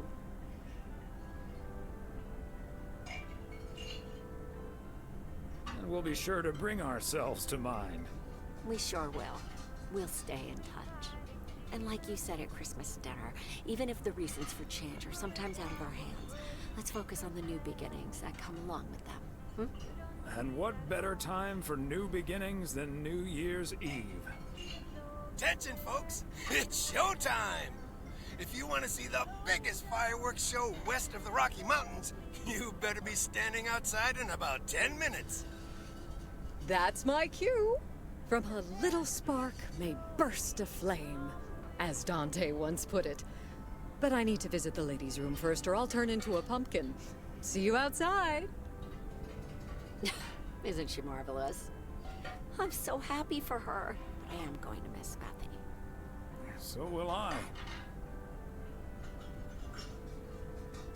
Seeing a parcel addressed to the bookstore always brightened my mood. It makes me feel a bit melancholic. Even more than I usually am on New Year's Eve. This odd feeling of looking back and forward at the same time, and now I'm doing that over a much longer period than just the coming and going of the year. I know what you mean, and there's nothing wrong with that. It's good to have something to look forward to. And we sure have something to look forward to, don't we? I guess that's what's most important in life. But let's enjoy the here and now instead. Our wise and beautiful daughter just taught us not to demand that this should be the best evening of the year. But we're allowed to try it, right? So this is where my speech ends, my dear husband. And now I need a glass of champagne. I'll drink to that. And to you. And all the good things the new year will bring us. Maureen! I need champagne. For me and my beautiful wife. You got it, sir. Just grab your glasses and join me in the bottle outside. It's less than a minute now. 20 seconds on go, Mr. Price. Go. And so, 1985 draws to a close. With mere seconds left in the year, I've been told this little lake town will strive to end 85 with a bang. In 10, 9, 8, 7, 6, 5, 4. Holy Toledo! Ilsa, are we getting this? Somebody check on Frank!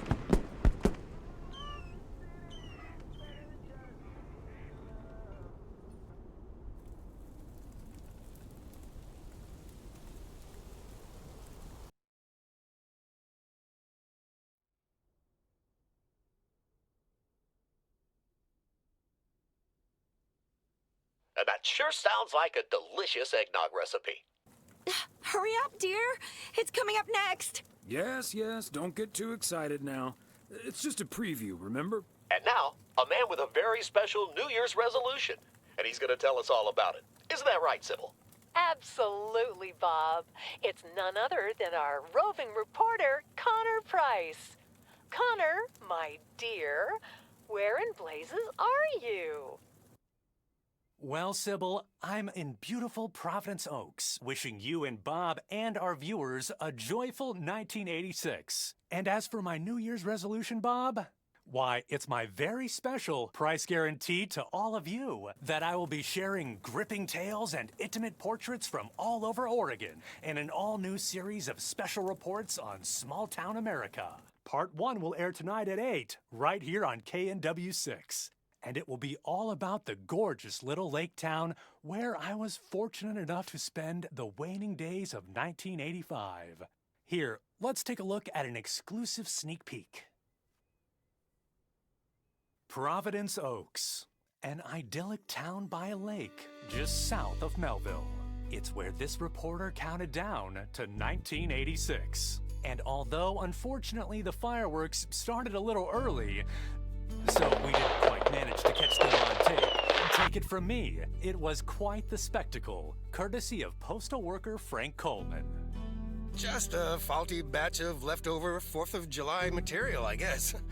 Not mine, anyway. No siree. But I'm all right, folks. Really, everyone can stop calling me at home. I'm A-OK.